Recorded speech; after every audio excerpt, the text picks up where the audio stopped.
All right, we are live. What is going on, chat? How are y'all feeling today? Another episode of the No Name Wrestling Pod. I am in host mode today. I'm your host, G Baby G Daddy. Remember, if you want to be a G Maniac, please join the G Maniacs at 1-800 G Maniac. We have a special guest with us today. I'm gonna go ahead and let him introduce himself, tell him where you can find him, plug his socials and all that stuff, and then we're gonna get to it. So the floor is yours.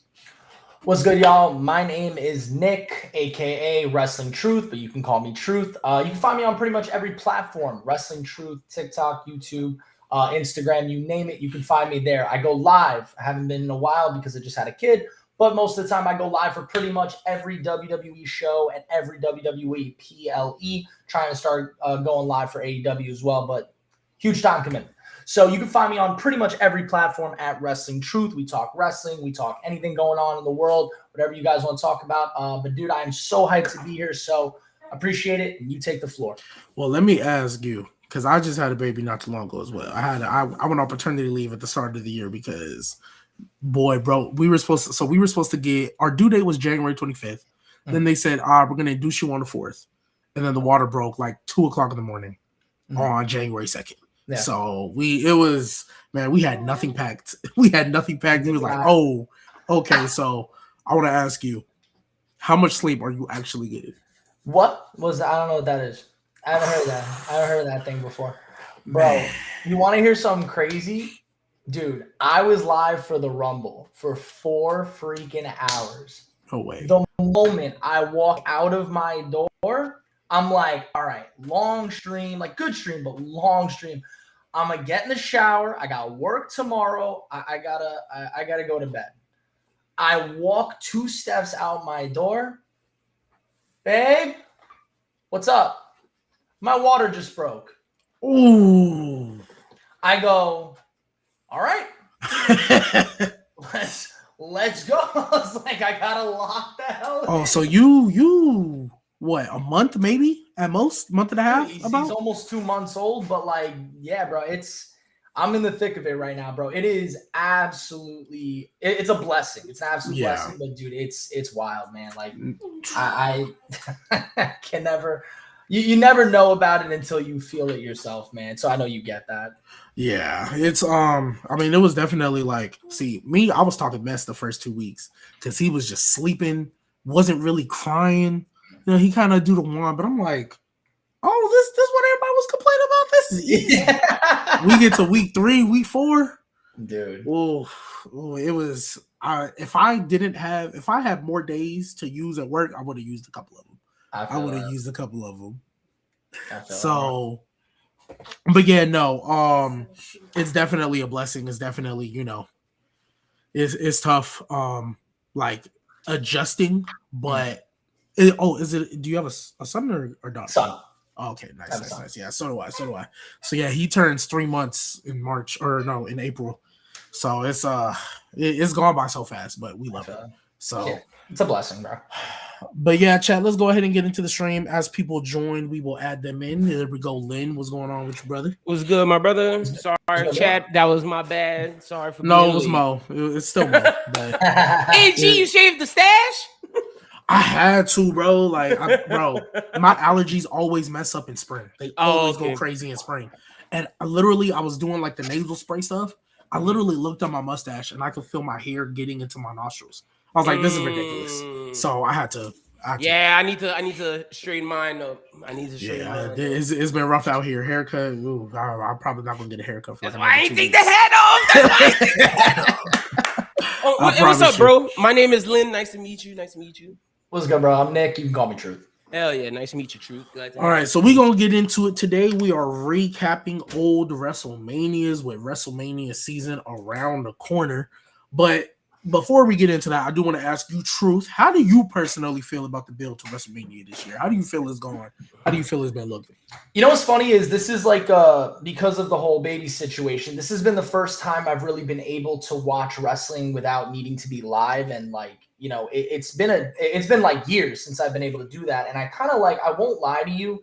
I honestly don't think it's been terrible, but I think there's too many things going on the outside of wrestling right now, but about wrestling, like ticket prices, blackouts, like all of that, I think is just this like storm cloud that is really negatively impacting a lot of people's opinions right now. Like I think it's harming me because I just constantly am thinking about how WWE right now is just this money hungry, greedy company that's like isolating themselves from everybody because all they're focused on is the dollar.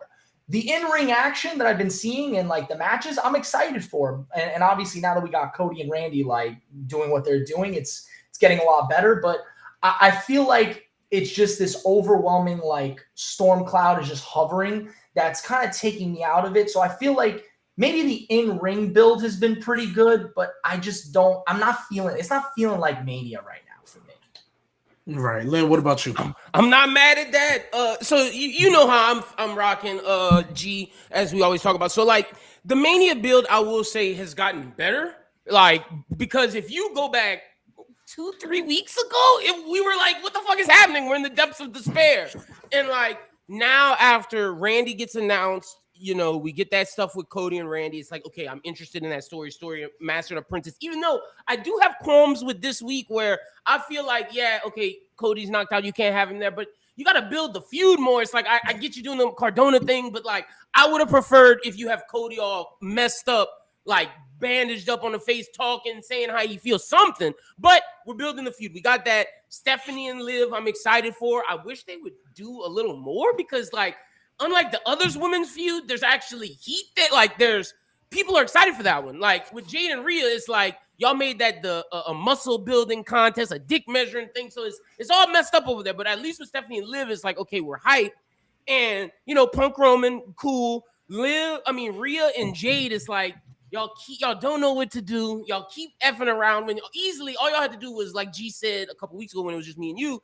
All you had to do was just go on what y'all talked about on Twitter. Instead, you bring in BFAB in, giving Meech in, giving Jade a fucking faction. It's like, what are we doing? That makes no sense. So that feud, and so three of the four belts I'm excited for, but it's like True said, it's like, does it feel like Mania?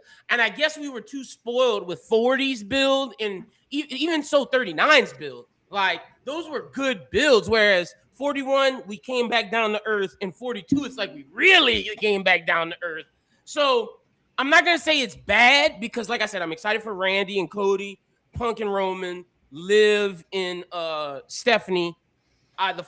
Those three I'm excited for, but everything else I'm like, what are we doing? Like, where's Dom and Finn build? Where's a tag team match build? Where's, Mello and Ilya, it seems like we're building towards, which is great, which they better be on that fucking Mania thing. But, like, let's get some more hype into that. You know what I'm saying? So, right now, I would say I'm lukewarm on Mania, but it could easily get warm to hot in between this week and, next week.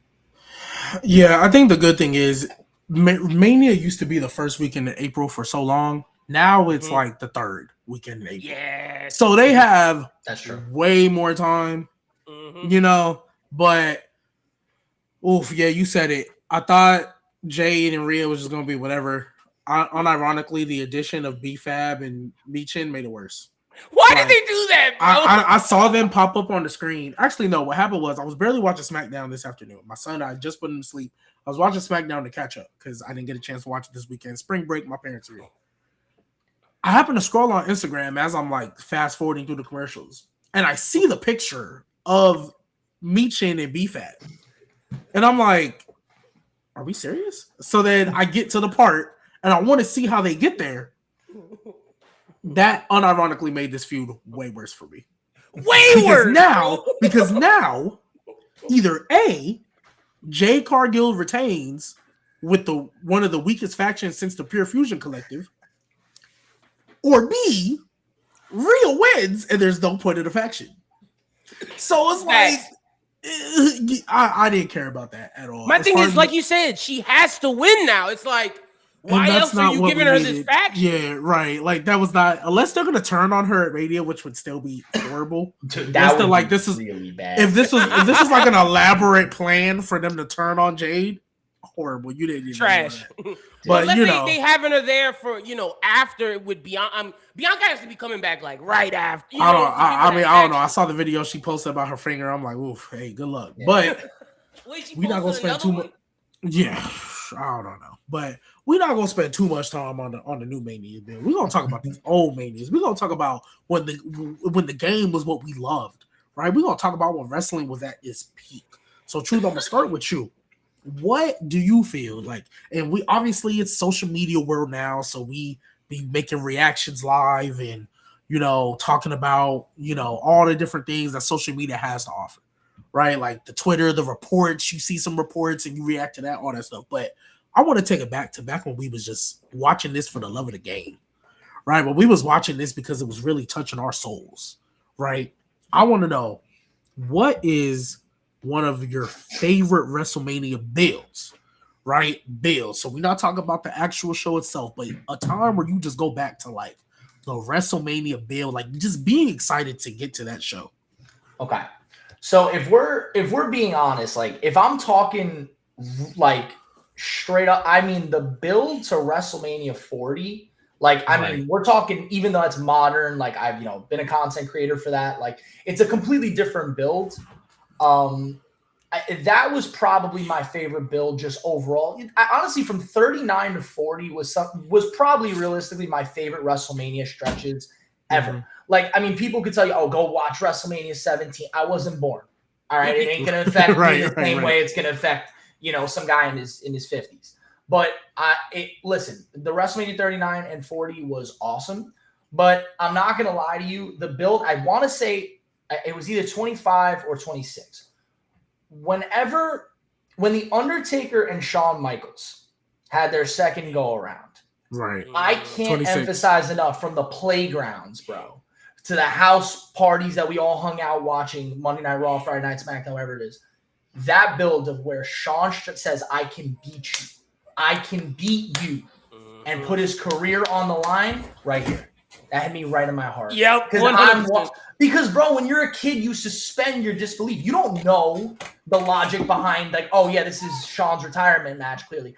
I'm sitting there thinking to myself, like, Shawn, you got to win, Shawn. Yep. Like, and then when you add what happened the year before, it's like, no, Shawn, don't put your career out there because you lost last year, bro. I need you. We just got you back. Like, no. Yep. And, bro, I feel you, bro. We talk about, like, dude, Taker, when we were kids, that man was immortal. That man was immortal. Especially at Mania time. It was like, when we didn't know what it was like to see him lose. We didn't like, and I'm sitting there like, I'm not thinking about, like, if I were watching that today, obviously I'd be sitting there like, oh yeah, Shawn's going to retire. It's going to be a great match, awesome for them. But dude, there was nothing in my life that affected me like coming home from school, sitting down and just watching the battle between the two of them. Because, bro, it was literally like watching the Grim Reaper and the Hero, like, just go at it. It was crazy. Especially because when you look at that build, I think because obviously I wasn't watching like early days, so like that build is one of the first like earliest memories of me getting to that Mania. I vividly remember thinking, well, there's no way Shawn Michaels is gonna lose, right? Yep. Like that was the first time I was like, oh, Undertaker's actually gonna lose. And then when you play in the next year, they're doing this whole hype thing for Undertaker to return to Monday Night Raw. They do the vignettes, beautifully played. He show up, Triple H show up that same night. As a kid, I'm like, oh, is this when Undertaker loses? Yeah. And then they have the match. I think even though it was the worst out of the four, I think it was still beautifully done. The way they did the finish with like tapping out and like Undertaker not walking out under his own power. We get to end of an era. I was about to say, you got to add the triple. I was about to say, there's no way. Yeah. I was like, there's no way Undertaker's going to win now. Clearly, Shawn Michaels is the referee for a reason. Like, dude, the super kick into this pedigree, bro. That's it. But see, you got to bring it back, bro. When Triple H said, I'm going to avenge my homie, I was like, yes, Triple H. Like, because at that point, you got to think I'm young. I didn't really fuck with Triple H, like, because I'm thinking of him as the villain. Like, Triple H was never like a good dude, especially back then. Like, it's like it was fuck Triple H, especially after the Booker T shit. As a young black kid, I was like, dog, hell no, we don't like you. But in that moment, I was like, nah, Hunter, we love you, bro. like that was it. I was like, at that, I honestly think that was the moment, at least for me, where it went from I hate you because you're a villain to like, oh, I respect the game you did. Like, I respect you as the cerebral guy you are. And from that point on, it was like, all right, I'm never booing Triple H after that. Because it's like, I bought in. You're going to avenge Shawn. It's like, I'm into that. And like you said, the super kick into the pedigree, I was like, send him home. Send him to hell. It's over. And when he got up, I was like, oh, this guy, he can't die. It's over. He cannot die. Yeah, no, I mean, that's one of the earliest builds where I was like, man, like this is like I wish they would have used the word cinema back then. Because that was like that was peak cinema. And it was like you could have built your whole WrestleMania just on those matches. Yeah. Mm-hmm. Like it was one of like because we how people talk about part-time now. Imagine if they talked about part-time back then. Like, oh, why is Undertaker and Triple H getting a top level story match when they're not even, what I mean? Social media, I feel like it's kind of put a damper it on changed the fun of it all. It really did. But man, I think about that. One thing I will never forget, man, the build to WrestleMania. Oh my gosh. That one, even as a smarter fan, like older, I'm not gonna lie. When they flooded the ring, I was like, "There's no way they accepted this. This had to have been like sabotage. Like there's no way they let a bunch of people storm that ring with shirts on, knowing good and well of the risk that can come with. Because all it takes is one person to go off script, and it's a whole like the fact that they let that happen. I was like, oh yeah, no, and it was also so like I was on the edge of my seat because. Up until he got in that match, I didn't know if they was gonna pull the trigger. Bro, that's exactly it, right? Like we talk about ourselves like obviously nowadays we're a lot smarter fans than we were when we were kids. But bro, when he who shall not be named was in charge, anything could happen. Yeah, true. Anything could happen. I mean, in my mind, I was telling myself, oh, the reason he's fighting Triple H is the reason he's going to lose. Like, he did a great job. Good for Daniel. He earned his way into the match, but he can't win, right? He just got his ass kicked in the beginning of the match. No, like, and with him in charge, man, you didn't know what was going to happen. You know, Daniel Bryan was going to come out with a clown mask on. Like, it could be anything that man's thinking in the moment. It's a lot harder for that to happen nowadays, but bro, back in the day when he was there, like, you didn't know what you were getting. And if he didn't like you, you weren't getting anything.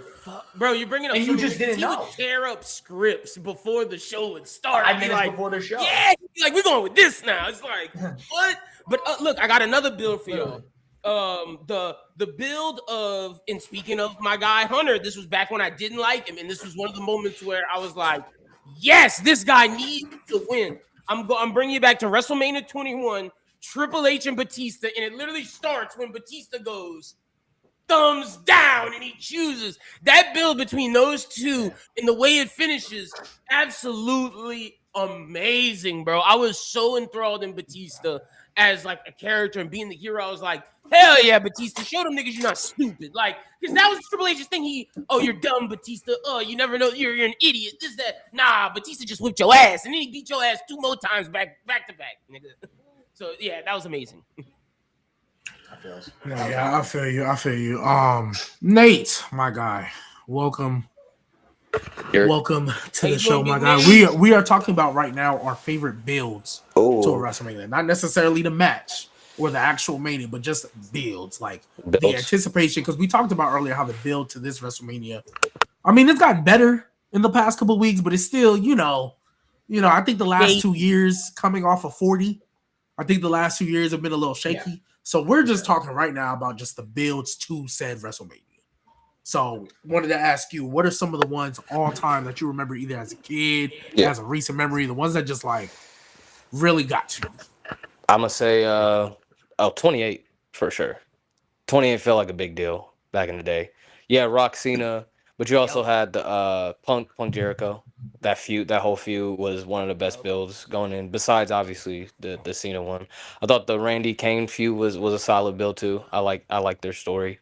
And then the Cody Big Show stuff. Like Cody was low key a menace. Like he was like getting that Big Show because like Big Show never had that WrestleMania moment. So I think like overall, like it was a very very good build. Even like Team Johnny and Team Teddy. Like I enjoyed that build too. Like I enjoyed just the idea of, Laurinaitis and Teddy going head to head. I was rooting for Teddy, but Yeah, but they I had my mean, boy Zack Ryder on the card, so I was happy. Hey, No, shout out yeah. to the old heads. I wasn't alive for this, so I don't know how it felt in the moment. But watching like the lead up, because I've done my history on the old stuff, but the Mega Powers build, bro, that had to be nuts back in the day. Like just Macho Man versus Hogan finally going at it, like that had to be crazy. So for all the old heads in the building, y'all put in the comments y'all's favorite old builds, because I know the Mega Powers build had to be crazy. Yeah. Shoot, I'll even go. You said 28. I'll even go 29 though. Right, 29 going into that one. Obviously, we know there is some stuff that happened before that we're like, did this really need to happen to get there? But for me, one of my favorite builds, Triple H Brock Lesnar. I feel like people forget or don't talk about that build as much. That was like that's when Brock was doing that Kimura lock gimmick and like really breaking people's arm. But then he broke Shawn Michaels' arm. Oh my god! I remember people saying, "Hey, is Shawn Michaels gonna come back for this?" Like, I remember that. The Shield was a big deal at the time, even though they was fighting randoms. It was still a big deal at the time. What's it called? You had Team Hell No, which was one of the best unique tag teams that we've ever seen. And obviously Rock Cena too. We didn't need twice in a lifetime, but I still think the build to get there was really, really good once we knew, okay, this is where we're going. Like once Rock actually won the championship and it was like, all right, this is where we're going, I think they did a phenomenal job of playing on the fact that, Cena, you was talking all this mess. You was talking all this crap and you lost. And then you ended up losing to People Power later that same year. Mm-hmm. Like the World Heavyweight Championship match that year. Oh, it's two peak performers. Who? Oh God! Oh Del God. Rio and Swagger. That's why I didn't remember it, bro. The fact that was a world championship match at Mania, bro, like trash. They didn't even get interested. But that goes back to what we were talking about, Voldemort. You could get anybody, bro. Anybody could get a damn match, and it was insane. Let me give you Oh, go ahead, Nate. No. I was just gonna say the only thing that really like truly made me mad about that Mania, I remember as a kid when Fandango beat Chris Jericho. Yeah. I was like, bro, what are we doing?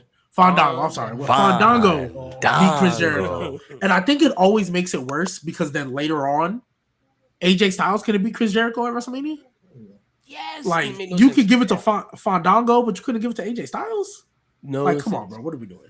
Yeah. Hey, another underrated build that people don't really talk about, 24, bro. You get Edge versus Undertaker. That lead up great. You get the triple threat of Randy Orton, John Cena, and Triple H, Randy Orton, and John Cena. Yeah, you get that. You get in Ric Flair's career ending, which the lead up with HBK taking Ric Flair's career. So low key solid build. It was, bro. That was my first Mania. That was the first time I ever watched like wrestling. Was that year? And dude, I mean, the whole even the Shawn and Flair thing was so like crazy to me because it's my first time watching. Now, granted, I'm like watching this guy. I'm like, this guy's got to be in his 80s. Like, I'm watching Ric Flair, but I'm like, wait, so like he loses and that's it? Like he just never wrestles again? And my friend was like, yeah, that's what happens. And then if you got to remember, that's it. That was the end of Ric Flair. He never wrestled again. That was the permanent end of his career. But like, bro, I mean, that was wild to me. I was watching. I was like, oh my god, like how long has this guy been wrestling for? 50 years? Oh my god, it's about to end right now. Like. That was like one of the things that grabbed me. I was like, oh my god! And just the way they set it up was so beautiful. The way Shawn Michaels was just did everything about that was absolutely great. And then and shout out to, I got to give Nate credit for this because I asked Nate the other day to put me on some Edge matches, and one of the matches he put me on was Undertaker Edge. I watched it, but I rewatched it because that was one of the ones because I needed to get my Edge game up. And just the build up to that, man. Oh, that was fire. That was so good. And it makes me respect Edge more, the fact that he was like, yeah, I'm not the one to break the streak. It shouldn't be broken. I'm gonna take my L. That fire. That whole feud is fire. I hear that, and then I'm like, y'all gave it to Brock. Trash. No, for sure. Trash. But that It should have been, man.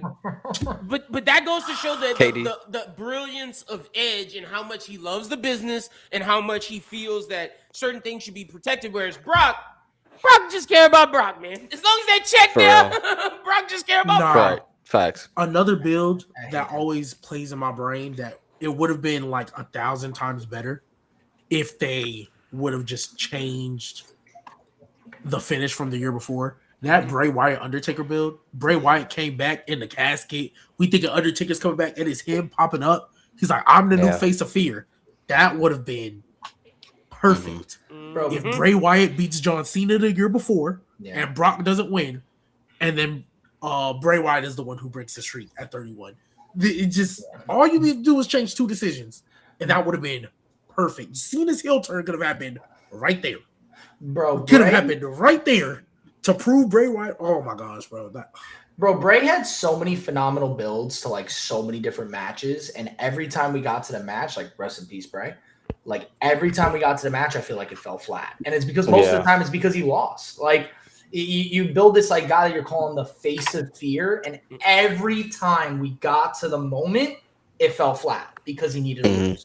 And like, that's exactly why I forget who said it. It was one of those old timers on one of these pods. They were like, yeah, winning doesn't matter in wrestling. Like it matters the moments in the story. It's like, no, bro. Like if you don't win, moments, we don't take your character serious. Like what are you talking about? Like you're just saying that to protect like imagine the if people Cody you kept like. losing, bro. Like, right. Bro. Like you can I agree with the sense that technically wrestling is about moments. That's what they care about. But you got to win in those moments for people to care about you. Yes, you have to win in those moments for people to care about you. It's if like you don't win, people won't care. Bray Wyatt, like literally, True described it perfectly because, like, I'm not gonna lie, I'm not the biggest Bray Wyatt guy, but like, I respect him, I respect his mind. But like, when I was watching, when he was with the family and he had the Cape Fear gimmick, that's when I liked him the most. But like True said, he kept losing. So like. How can I believe you're this brilliant guy from the swamp that's manipulating everything, killing people, and like you're this crazy guy with your faction, but you lose? Like you have the 2 like scary characters. You have the Undertaker, you have the Boogeyman. One who's like the main guy, like this guy, he's not only scary, but he's at the top of his game. He's gonna win all the time. Then you have the Boogeyman. This guy's scary, but he's a joke. It doesn't matter what he does. You guys could have easily pushed him to the Taker side, but when he got to the moments, and like I said, man, I like Bray the person. I'm sure he was a great dude. He was never my cup of tea in the ring. Like he was nothing. I mean, it's unfortunate because like I was literally looking at his Wikipedia page not too long ago, and this guy literally had like all his accolades were like worst feud of the year, worst match of the year. And it's so sad, like knowing that a lot of that could have been changed if the builds that all of these matches got between Cena, Taker, whoever it was, actually ended the right way. Like, it's the thing, Like, if you really sit back there and think about it, he had back-to-back WrestleManias with John Cena and The Undertaker. Yep. So, clearly, he was somewhat valued to do that. He had multiple with Randy, too. Like, and they messed up each one. They messed up each one. Oh my God, they messed up each one, bro. Randy's, a Cena, and a Taker. That's insane. How did he mess up all 4? Did he lose all 4? He lost all 4. Yes, he lost all 4. And then he had another Cena, which I don't know if we call that a match. But like, I'm not gonna lie. That was a masterpiece. I will take it. I will take the win.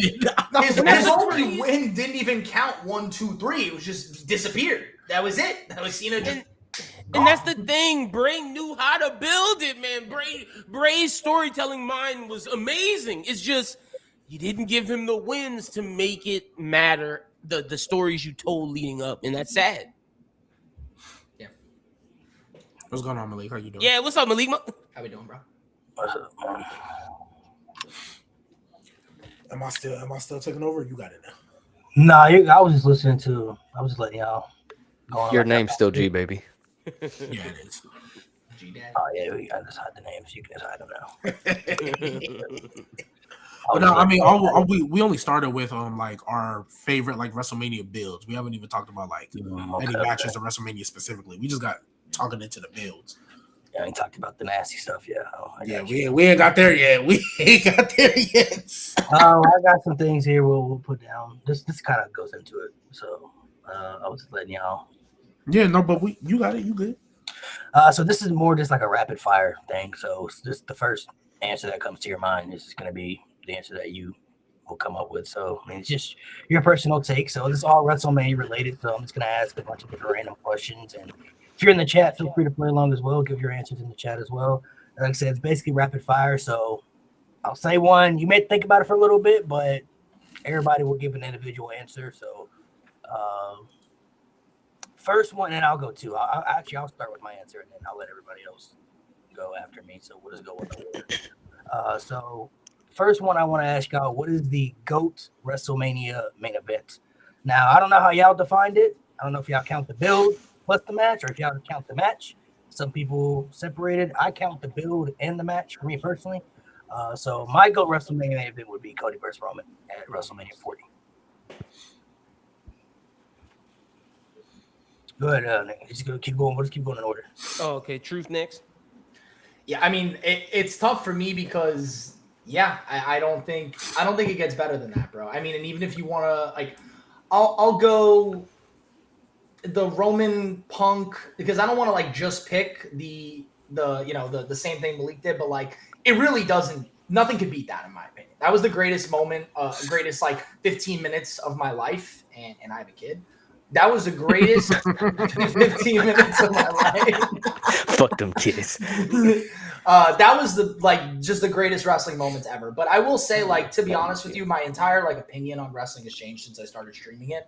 So I will say, like, last year, the Roman Punk and Rollins match, like, that had me on the edge of my seat. I don't know if I'd call it the greatest, but it was, at least in my like recent memory, somebody who actually went through it versus like going back and watching it. That literally is right under the Cody Roman match, like in my opinion. It was so amazing. And it wasn't even the main event. It was a night one event, which I think that moment kind of solidified that night one can always battle it out with night two, as long as the match is up to par. So 100%.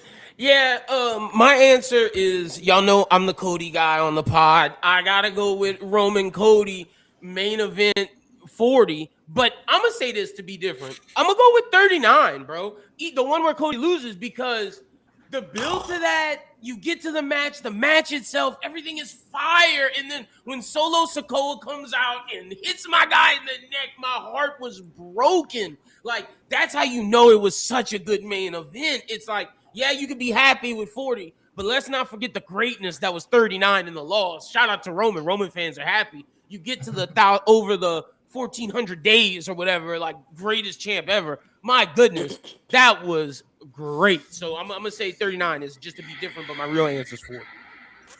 Yeah, I mean, I'm going on record to say Cody Roman 2 is the greatest professional wrestling match of all time, because it's literally, it captures everything that professional wrestling is, from in-ring to long-term storytelling to big moments to the past meeting the present to that ultimate climax. Like, it is literally, like, if you wanted to show someone like what is professional wrestling, I would show them that match. Like, this is what professional wrestling at its peak. This is what professional wrestling is. It is everything. But again, to be different, what I would slide, I guess, number 2. I'm gonna go with Sean Taker 2. Nice. The build to that was fantastic, especially if you know the build from the first match. Sean was cocky. He was in Undertaker's head, and then the second build for WrestleMania 26, he was desperate. Like, he was more desperate. He was never scared. Sean was never scared. He never feared Undertaker. He hadn't feared Undertaker since the 90s at that point.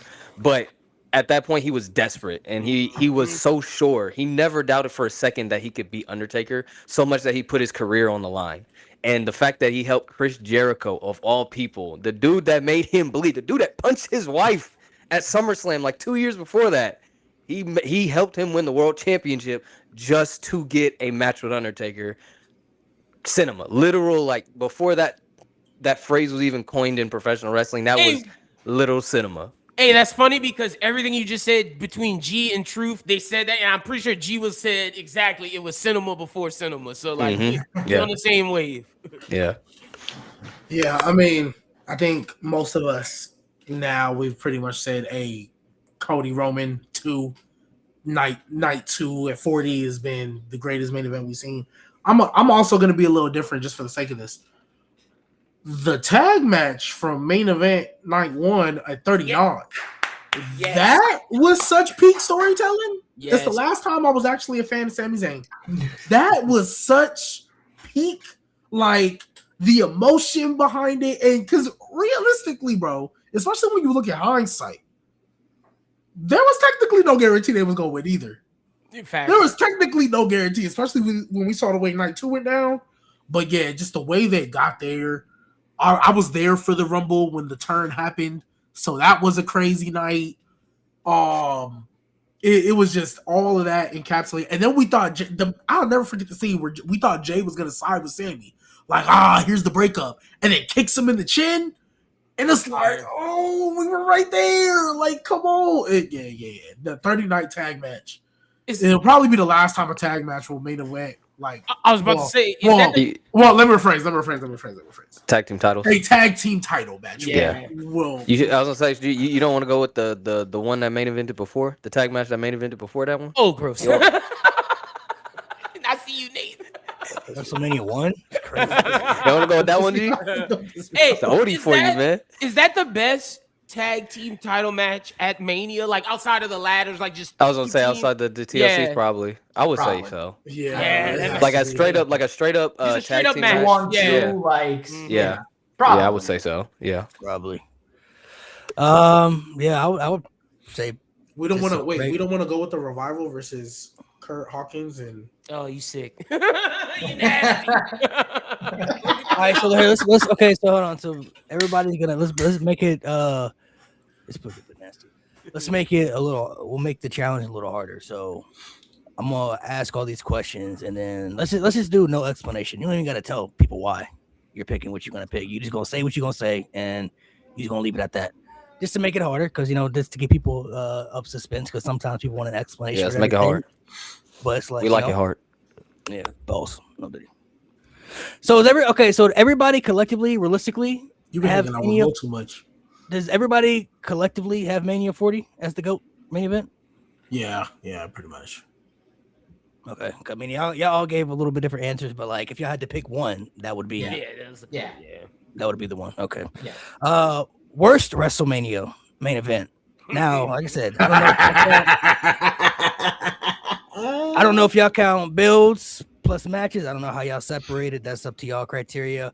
I'm just going based off my preference. The worst WrestleMania main event of all time to me is Brock Lesnar and Roman Reigns at WrestleMania 34. And I'm just leave it at that. I'm probably gonna go Miz and Cena was really bad in my opinion, and then obviously with the Miz's injury too, it made it even worse. I'm gonna go old school for this. Hulk Hogan versus Sid Justice, WrestleMania 8. Nasty. Trash.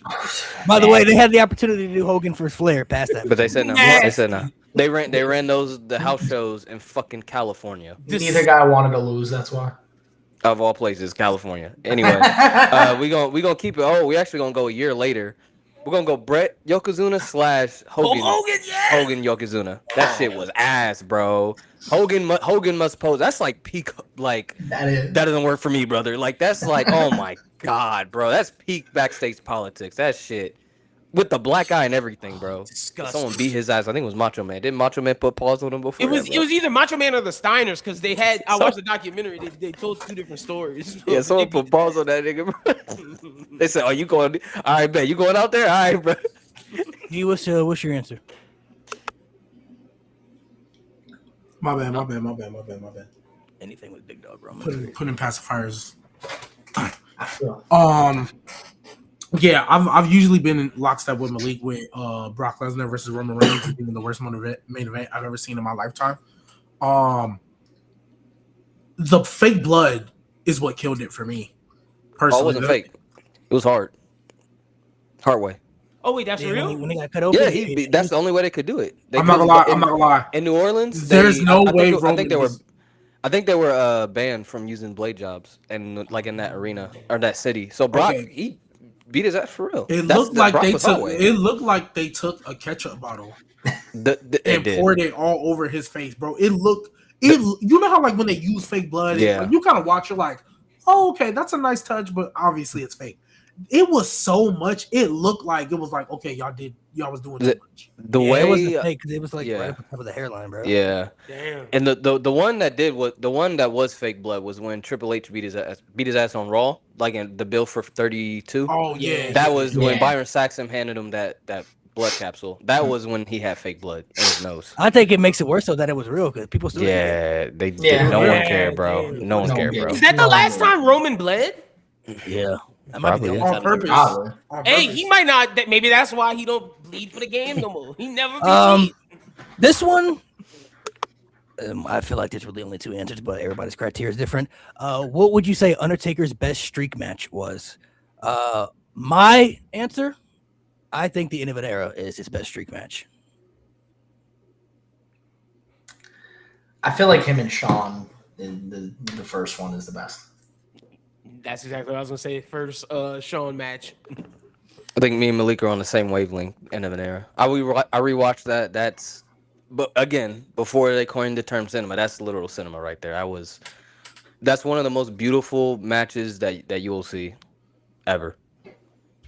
Yeah, we talked about that earlier too. End of an era. Like, I'll never forget, like, because they had the no holds barred match. So I'm literally sitting there knowing we're gonna get to this again. I'm like, how are y'all gonna top the no holds barred match? True. And then they were like, Hell in a Cell. I'm like, okay, so a no holds barred match inside of a cell. Cool. Once they put Sean in as the referee, I said that boom. I honestly thought he was gonna lose. I'm like, Sean is gonna be the reason Triple H win. Like, clearly. Yeah. Greatest kick out ever. Greatest kick out ever. Yeah. A WrestleMania match that overexceeded your expectations. So a match that maybe like, I don't really care about this. And then after the match, he was like, damn, that shit was good. I'll say for me, I'll say AJ versus Shane. I really like going into that Mania match. I was like, damn, AJ Styles got to fight Shane McMahon, bro. Like, kind of crazy, but coming off that WWE title reign. And then after that match, I was like, damn, that shit was good as hell. I still think that was the best match on that Mania. That probably would have been mine. Just honestly, Shane has had some moments like that, like where I just flabbergasted at how good he can be sometimes. I'm not gonna say it was like a match that exceeded my expectations because I thought it was gonna be good, but like Gunther, Drew, and Sheamus, like I thought that match was gonna be like very solid. I did not know it was going to be because, dude, when we have triple threat matches, I know we're not gonna explain everything, but like triple threat matches are hit or miss depending on are all three guys gonna be active at once or is it gonna be two going, one on the side, two going, one on the side. And dude, I think that match was perfect, and that blew my expectations away. Not because I thought it was gonna be bad, but like was way better than I could have ever thought. All right, for me, I got underrated match. I'm going Seth Rollins, Finn Balor versus The Miz for the Intercontinental match at WrestleMania 34. Did not expect that to be good. You know, Miz is Miz, but the way that Seth and Finn cooked and Miz stepped up to the plate, bravo to those gentlemen. That was a damn good match on 34. For me, I'm gonna go WrestleMania 37. I forgot what night it was. Miz and John Morrison versus Damian Priest, Bad Bunny. Yeah. I did not expect Bad Bunny to cook the way that he cooked that night. I didn't know who he was before, like WWE. So I was like, okay, I'm sure he'll probably get a couple spots in. Bro, oh my God. He cooked so hard that he was literally the best part of the Royal Rumble that year, the next year, the 2022. Yep. Like he got the biggest pop of the night, I think. Like that Rumble's trash, but that Bad Bunny spot, fantastic. So yeah, that match definitely blew my expectations. For me, I'm going the Bar versus Braun Strowman and Nick. No, okay, I'm sorry. Yeah. For me, I think an underrated match that I mean, AJ and Shane were definitely like okay, fine, because I think the way they handled the Elimination Chamber that year, even though I was happy for Bray, it was like AJ Styles like should have technically, because Randy just changed his mind, AJ Styles should have technically had a match. I was like, y'all really gonna do him dirty like that? Like, okay, cool. But they obviously outperformed. It was like the last time I was interested in Shane. So definitely that one for sure. This one kind of also falls into that a little bit. A WrestleMania match that disappointed you, one that you were so excited for that just Easy.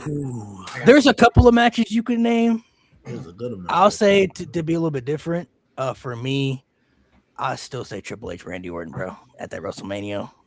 That might be one of the greatest builds I've ever seen in my whole life, and the fact that that match just didn't deliver the way we thought it would, I was just like. And I watched that WrestleMania live too in real time, and like I just remember it going off, being like, I had more. Like I was expecting more out of this, bro, and like this is what we got. So disappointing. Yeah, for me, I mean, there is definitely a bunch, and that's sad. But the one that sticks out the most, because this was my first introduction to one of them, is Shinsuke and AJ. I was like, people were like, you guys have no idea how amazing this match is. All you WWE fanboys, like, you guys got no idea. And I watched this, I was like, it's okay. And then the turn ruined it. It made it even worse than it ever needed to be. And bro, and then I got to see what it's actually supposed to look like during AJ's retirement tour. Oh my god! Yes, like, bro, don't remind me. Bro, but dude, yeah, that match, like, that match was so underwhelming in comparison to what I thought it was supposed to be. So. Truth took my answer. That's the one I was thinking of. I'm gonna give my second answer just because when they announced this, bro, I expected a straight up blood feud. We got the worst match. Jimmy versus fucking That Jay. was my other It was one. trash.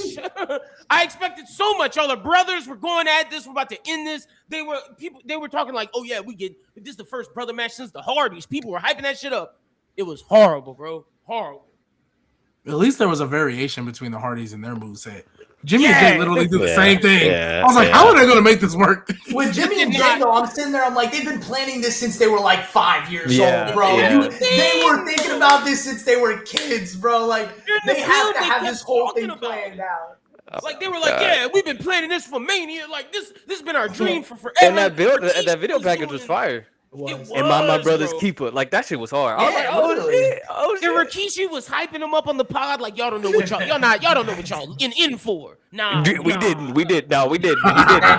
Thanks, douche. I'm gonna go one. Not that I thought it was gonna be like the greatest match of all time, but I expected a lot more than what we got, and I understand why we got what we got. It was Roman versus Brock at 38 because Roman got injured like halfway through the match. They cut like half the match. I felt like because they're literally combining the titles, and it just kind of ended. And I was like, Yeah. that's it. Like it wasn't. I can't remember any like really big spots from that match.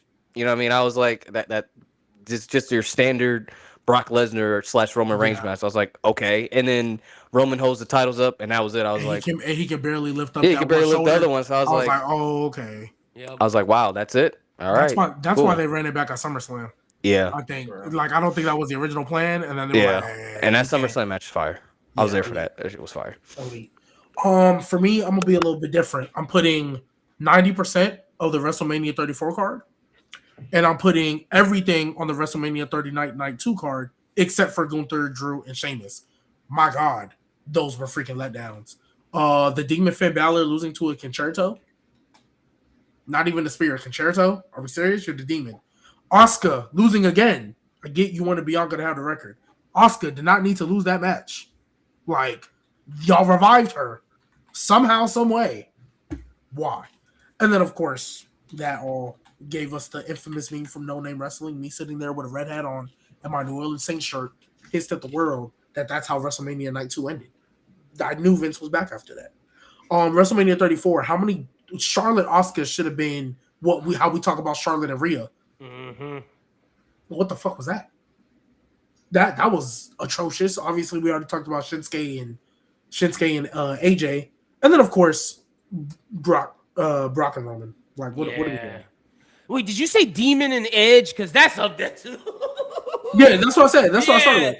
Bro, Demon how you Finn Balor bring- losing to a Concerto. Like, how do you bring the demon back for that? Edge had that was Edge's most. That doesn't work for me, brother. Like that's when they're like, "Oh, the demon's coming back." I'm like, bruh, a 50-year-old man watched the demon. Like, what you think Dom about to do? I was like, and if you need a demon to beat Dom, bro, like, Bro, I you swear need the demon. I swear if he brings back the demon for Dom, I'm gonna be pissed. Dom, nigga. He does not need the. You better be fighting. He better be fighting. No, it better be a handicap match. The only thing, no. The The only thing that Finn Balor needs to do for Dom is bring back the trunks. If he comes back out of trunks, all right, cool. Yeah, the trunks, yeah. You don't need demon. He does. Demon's good with just the entrance music. I don't think we need anything else, bro. If he they're talking about the demon, bro. Bro, if he pulls out the demon for Dom, it better be a handicap match. I swear. JD I'm not lying. He don't need the demon for JD and Dom, bro. You don't need the demon for that. He bringing it out, don't bro. need the demon for that. Just bring Carlito back for one night and keep it pushing. Oh god, let's see. We got 3 more. This one, I think there's really only 2 answers, but I just want to see what side y'all pick. What's the best WrestleMania stage? I went back and forth in my head between 2, but honestly, I might have to go 39, bro. 39 was so good, bro. Oh, yeah. Mine is also 39. 39 was crispy, man. I'm gonna say 39. I gotta make sure I don't forget any of the stages. I'm gonna go, yeah, bro. I'm gonna go with 39 until I think of something. Let me think. Nate, you could go before me. I gotta, 39. But there's another one. 33 was fire too. Yeah, that was fire. The ring above the ring was fire. Yeah, we all thought Shane was jumping off that, but he didn't. He should have.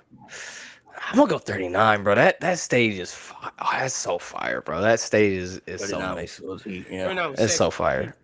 Yeah. Let's see. We got 2 more. What is a WrestleMania that you think is overrated? We're talking about the show, just the WrestleMania show that you think is overrated. My answer, I have 2, but I'll stick with the one that I've always usually said. It's WrestleMania 18, bro. Besides Rock and Hogan, who's gassing that show? No, that show ain't on. Who's gassing that show? A lot of people. The show is not that good because it's Attitude Era, so a lot of people barely. Undertaker Ric Flair was also a good match, but yeah, without Rock and Hogan on that show, genuinely, you couldn't tell me anything about that WrestleMania that stands out besides that. It's literally just a good match show. So I remember doing a video on this a while back, and I got a lot of hate for it, but WrestleMania 3, I think, is like widely considered by people who watched it one of the greatest things ever because Hogan and Andre. But I mean, listen, this is where I get called young, and I can't.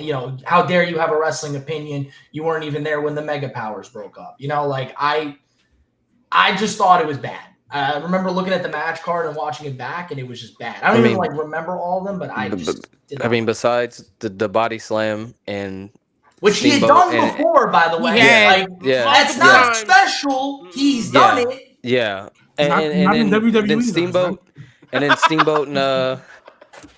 and Macho Man, like that show. What else? What else does that show provide?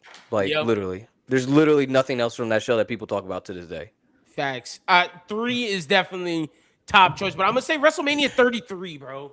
Like the one with Undertaker and Roman as the main event, and the Hardys come back. Like nothing was that great at that Mania outside of the Hardys coming back. Like you get Shane versus AJ, but 33 is kind of trash. Wasn't that the biggest party of the year? And everybody's on a roller coaster for that. It was supposed to be. Awesome. That stage was fire, though. Let me give stage was fire. The stage was hard, but the event trash. I'm gonna go 30. It's not a bad Mania at all. It's really not. It's actually a really good Mania. But people think it's top 10 ever, one of the best things. Great opener, great closer, one of probably the most shocking moment in WrestleMania history. Besides that, you have a lot of good matches. Bray Wyatt and Cena, it's a fine match. Andre Giant Memorial Battle Royal, it's a fine match. The Shield versus the Attitude Era was a good squash. And the Divas Invitational was what it was. There's nothing else on that show that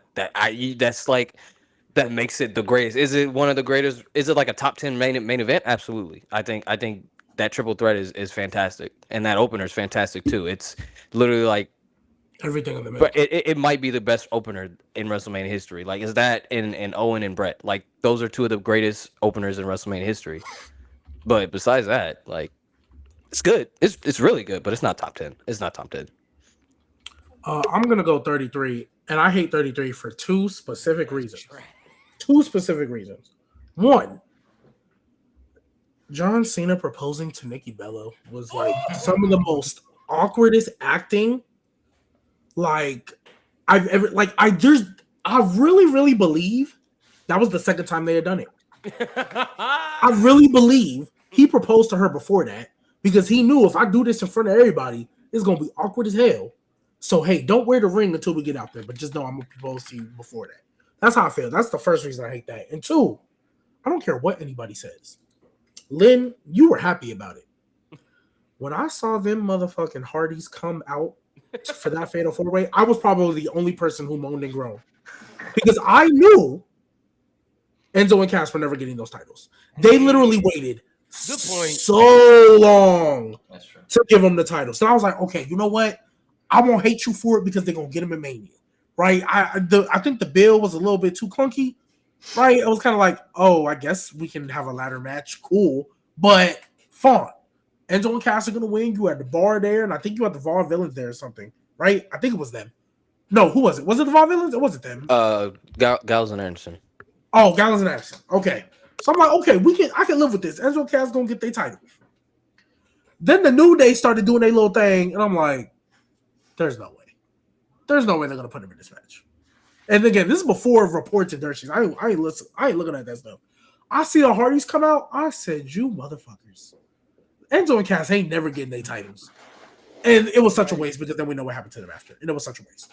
They were one of the most over teams in that era too. They never even held the titles in NXT either, which is crazy. Like in NXT, I can understand because I don't think you have to hold the title in NXT to make it work. But the fact that they were waiting so long to pull the trigger, like it was clear as day, they were your next Raw Tag Team Champions. But they were taking forever to pull the trigger. So I said, okay, Mania, I can live with that. Big stage, it'll cement them forever. Freaking Hardys for a 5-minute match, mind you. A 5-minute ladder match. They didn't even stay together. I think they broke up not too long after that. They did because Enzo was starting to be a dick. Yep, that's a fact. Because they moved him to the tag team division. They moved him to the cruiserweight division and all that stuff. So I remember, yeah. So that was crazy. I wish I could hate someone as much as G Baby hates Nikki Bella. Oof. Last one I want to throw out there. What is a underrated WrestleMania that you guys think deserves more love? A WrestleMania show from start to finish that y'all think deserves more? It starts with you. Someone else go after Malik. I need to think. I'll say I've always said Mania 22. The Money in the Bank ladder match was really good. I thought the main event with Cena and Triple H was fun to watch. You know, the triple threat with Rey Mysterio becoming world champion. The hardcore match with Edge and McFoley. You know, Shawn Michaels and Vince McMahon even had a pretty good entertaining match. You know, Vince was like 60 at that time. So I thought that was a pretty solid show. I mean, there was obviously some bad on that show as well, but I thought there was some pretty good stuff on that show. Wait, can you repeat the question, Malik? I was trying to get some information to G. My bad. Underrated WrestleMania show. Underrated. Okay, let me think about this. Nate, if you got it, you could go before me in truth. I got it. I'm gonna go one at. I know which one I'm gonna go 28. I don't think 28 gets enough love. I think overall it's a solid Mania. I don't think when people talk about like Manias, they don't talk about 28. Like the PGA had some rough WrestleManias, but out of all of them, I would say 28 is the best one. Not every match was great, but I think it had a lot of great moments. And you got the end of an era. You got Taker Shawn. You got CM Punk Jericho. 18 seconds started the entire Yes movement. I thought Kane and Orton had a solid match. Like overall, it's a very solid the undercard's fine, and then the main event, like the main event matches are really good. So and like the builds to those matches are very good. So I would say 28 deserves a lot more love. 22. I'm gonna go 36, even though it was the COVID Mania. I think for a Mania, like Better than 41. Oh, for sure, better than 41. But I think Pandemic Mania. yeah, the Pandemic Mania was actually Yes. like if you go look back, I think Yes. Shayna and Becky, even though it had the wrong winner, I think that was a good one. Seth and Kevin was a Cook. great match. It Cook. was a great build. Cook. I think if they would have done it live, it would have been the best match on the show. Cook Only more. thing that I really hated on that show for real, like outside of decisions, was like Goldberg and Braun, but we knew what that Yeah. was. It's because Yeah. Roman That couldn't was show a up. last minute. We knew what that was, and then the fact that Drew McIntyre had to fight the Big Show after the show. That was weird. Yeah, that was weird. That was stupid to me because it went off the air. Then they came back the next night and was like, "Hey, look what happened Look what off the happened? air." It's like, why would you show us this? What does it have to do with anything? Like, Yeah, what? but like I think Shayna should have won, but that was Mm-hmm. still a good match. I think it did good enough. Rhea and Charlotte was a good match to put Before like, the Rhea on decision, map to put Yeah. Charlotte on the map. Like, I mean, not Charlotte, to put Rhea on the map for the casual viewer. Yep. Right. I thought a lot of things on 36 were good. It Brian, was just in front of Daniel- nobody. Daniel Bryan, Sami Zayn, good match. Oh yeah. All right, I got That mine. happened. Yeah. Yeah. I'm honestly just quickly gonna double up and also say 36 because I do think it's very underrated. The only thing that I think was actually not good, in my opinion, because it told me about the character of the person, is Brock and Drew. Because the fact is, Brock had no desire to have a match. He was like, "Oh, I got to put over Drew. Make it 5 minutes." I wanted to see Brock and Drew actually have a slugfest, and that was in the moment where I realized, like, full blown, Brock does not give a flying like about this company at all. He was told you need to put Drew over, and he was like, "All right, we'll do F5s and Claymores, and that'll be it." Yeah. And it would have not mattered if there was an audience there, because like he would have done the same exact thing if there was an audience there. In and out.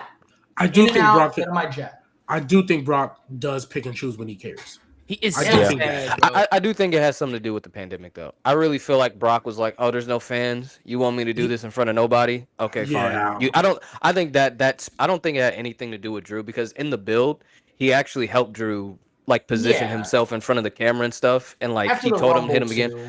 But I think it very heavily had to do with the pandemic. Like, you got me wrestling in front of nobody. Fuck you. 5 minutes. Let's do F5. Let's do He WrestleMania wouldn't have 34 been again. there. Yeah, he wouldn't have been there Yeah. if the pandemic had started in the Rumble. He wouldn't have been there. Yeah, No, I agree. no, It no. bothers me a lot. I hate Brock. And No, I do too. I He absolutely hate him. he doesn't care about He anybody. definitely so. pick and chooses though. G, you 100. He do pick and Because choose. he Yeah. did. I mean, he did it with Seth at what was it, Mania? What was it? The one in. Oh, God, it was like 2 minutes. Yeah, I was there. 35, and, right? and that was the longest Mania I've ever seen in my entire life. Can you Oh my imagine if God. they had Oh an my actual God. match? It- Like, yeah, 35, right? The opener where I like think the so. technical it was match like, Yeah. didn't It was like start. 2 minutes. It was a kick to the nuts and 3 stomps. Like, Yeah, that's what because the bothers me technical about match Brock. started with where like Wow. it didn't start, but like the beginning, they were fighting around the ring for a minute. I'm Yeah. like, Yeah, he's not legendary. Hey, shout out to you for that video. My underrated mania, I got 14, man. 14 is that's the one where you have Stone 14? Cold and Shawn as the champion. Stone Cold versus Shawn, where Stone Cold gets crowned. But forget that. You got Undertaker versus Kane, fire. The Rock with the Nation versus Ken Shamrock, fire, bro. Shout out to Maivia. You got Triple H versus Owen Hart. You got Takamichi Nochu versus Aguila, which, you know, that was some solid grabs back then. And then you got Cactus Jack and Chainsaw Charlie versus New Age Outlaws. I'm a Cactus Jack stan, so anytime Mick Foley does some crazy shit, I'm watching. So, and then Mark Merrow versus Goldust. So, underrated Mania that you had sound some like you're solid naming a lot grabs. of bullshit. That's what I was saying. Look, I'm naming the No, old 14 school, solid. bro. 14 is 14 solid, bro. I was thinking about 15. I was like, you started saying, I was like, oh yeah, I was thinking about 15. 15 is fucking trash. Yeah, no, not 15. But 14 is it's pretty. 14 solid. I made a bet with That myself. that dumpster match is 14 is pretty solid. is I good. made a bet with Yeah, myself bro. that during the summer, I'm gonna literally start with WrestleMania 1, and I'm gonna watch every pay-per-view they've ever made ever since. That's what you gotta do, G. Get through the old school. I just wanna do that so people can't say I never watched it, because I know a lot of the stuff that people be hyping up is bullshit. So You gonna be watching this Tuesday in Texas, bro. No, some of those WrestleManias, I wouldn't say you have to go back and watch those shows. You just got to Yeah, watch Certain matches, yeah. a lot of they didn't know what they wanted WrestleMania to be for like a decade. because you got to think this is back in like 80s, 90s, bro. A lot of those matches ended in like DQs and shit, like squash matches. I know, but like, First 10 but then minutes, I watched. Yeah, you don't have to I watch. watched Randy Savage versus Steamboat 3 times, and I still don't understand the hype about 2 years. I still don't get it. All right, I was like, you dragging it. You dragging it, bro. I will always give that match the credit that the crowd was so into it. Like, out of all the things that happened on the show, they were super into that the most. I will give them that.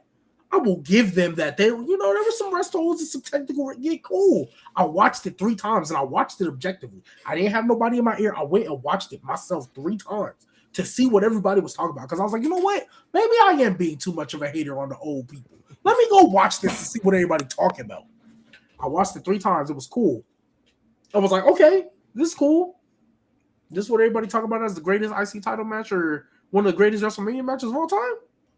I was like, I can think of 10 that I ain't even watched that I know is better than this bull. It just But hey, like the it's cool. foundation for like a It's lot cool. of stuff Yeah, we dude. see today. Yeah, it's a foundation. And that's what people have told me. And I'm like, okay, I can feel you on that. That it set a foundation. I don't know if it should be as high up as people ranking it though, just because you set a foundation. That's Right? good. Dr. J and Kareem and Wilt Chamberlain set a foundation. They're not LeBron. They're not Michael Jordan. They're not Bam. Crazy. Bam's 83. Hey, Luka's 60 that he did recently was better than Bam 83. Crazy. Nah, 83 Look is at that. 83. Y'all better stop hating. 83 is 83. That's what I'm saying, bro. Hey, nobody's ever done I fuck it. with So Bam. clearly, I fuck with 83. Bam. Yeah, I fuck 83 with is Bam, 83, bro. And if you I watch love that Bam. game, he even said it too. He's like, I'm up. I got 70 with 9 minutes left. You think I'm not going for that shit? Right. Kobe would want him to go for that shit, bro. Come on, man. Nah, he definitely should have went for it. I'm not one of them. Bam's Kobe would've been 83. Shocking, bro. Yeah, I'd have been chugging. Kobe would have been shocking, bro. Yeah. 70 with 9 minutes left. What 70 you with think? 9 minutes left. He might have got to 90. Like, he really Hey, somebody said if that was Tatum, he would have checked himself out at 81 and then taken Kobe.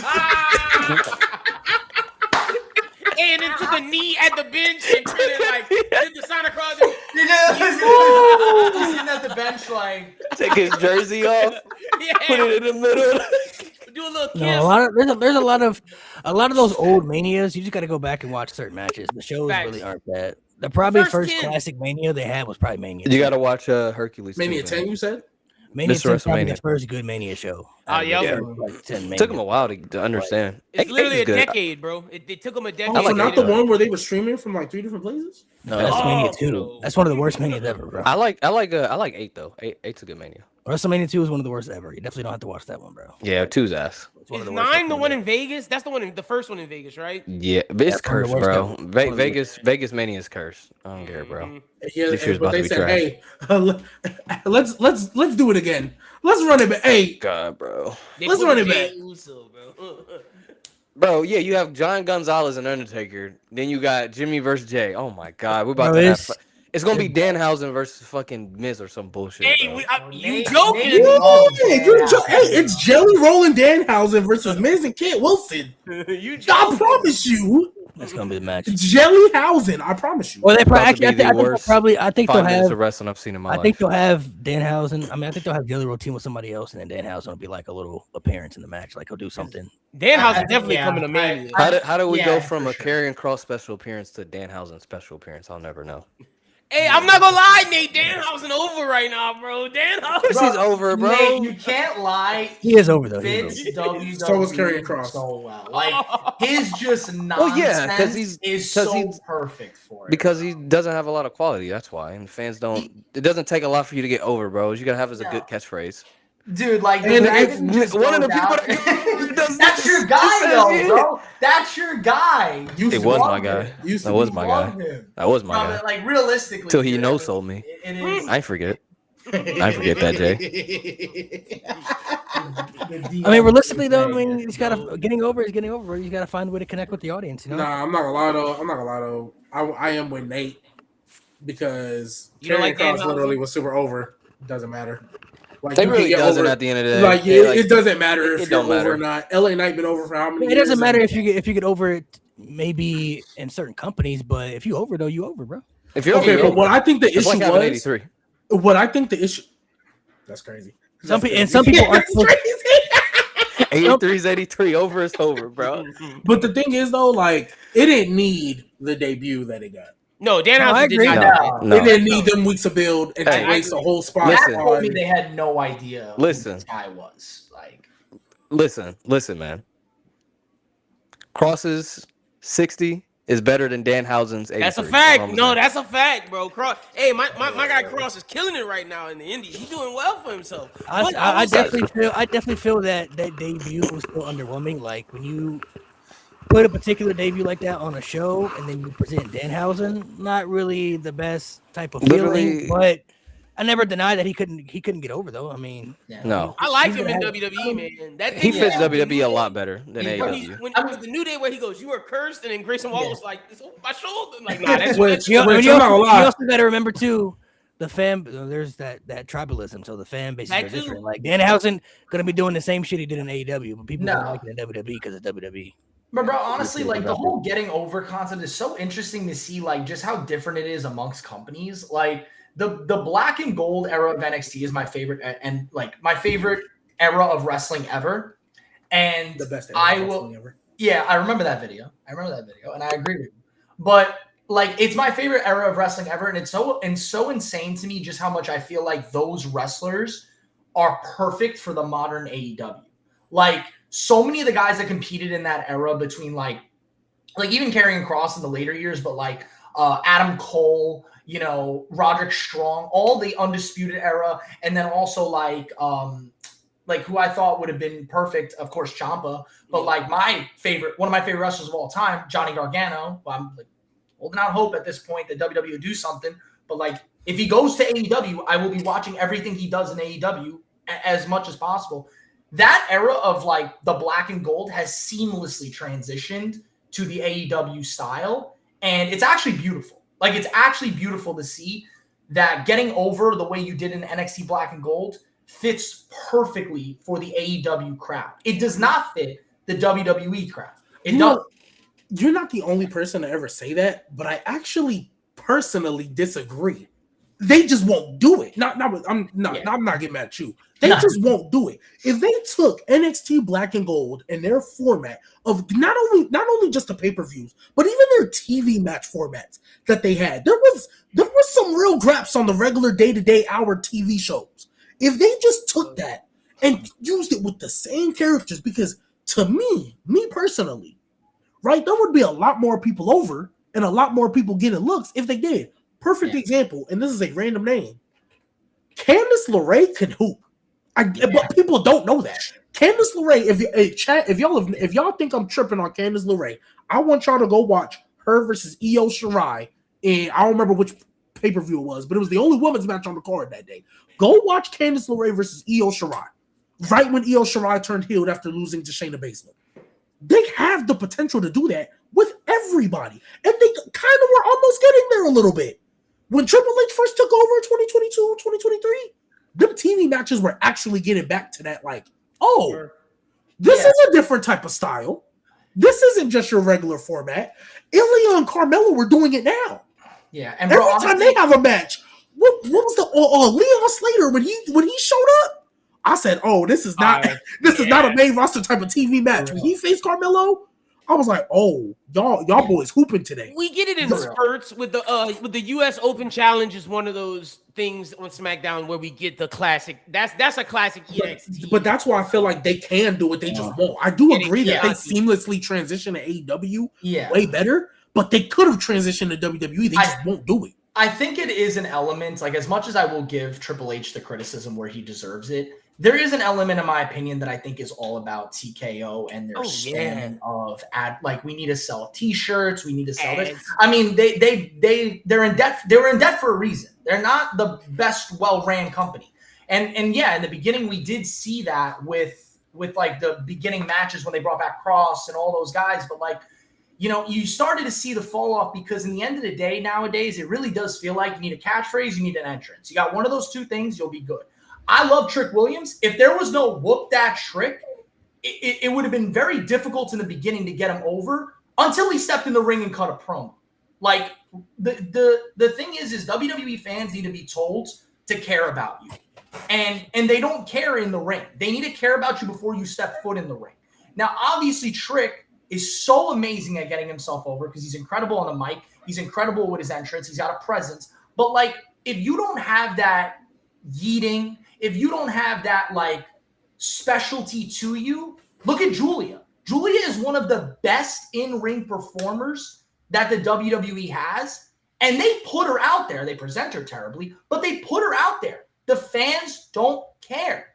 If she came out here and she was like, you know, I don't know, like make up some entrance theme that like had like 3 words that you said on repeat, it probably would get people excited. But see, the Julia thing, I blame WWE, man. It's the fact that, because you are right about like how you have her, but not, and she's one of the best wrestlers in the world, but you don't present her that.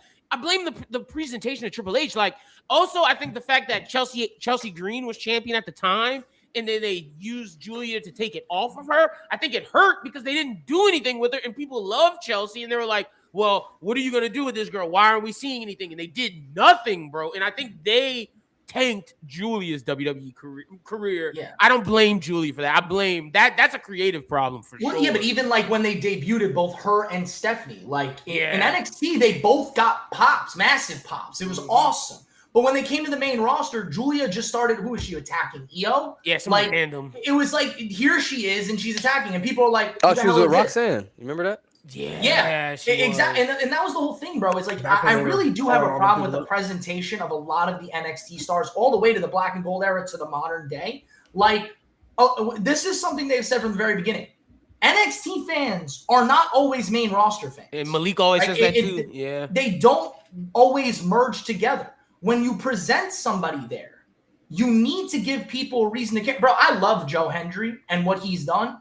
Joe Hendry should not be getting more reactions than somebody like Carmelo Hayes when they first come to the main roster. True. Like, people should know Carmelo Hayes and how good he is, but in the end of the day, WWE fans don't care unless you have something off the rip that catches their eye.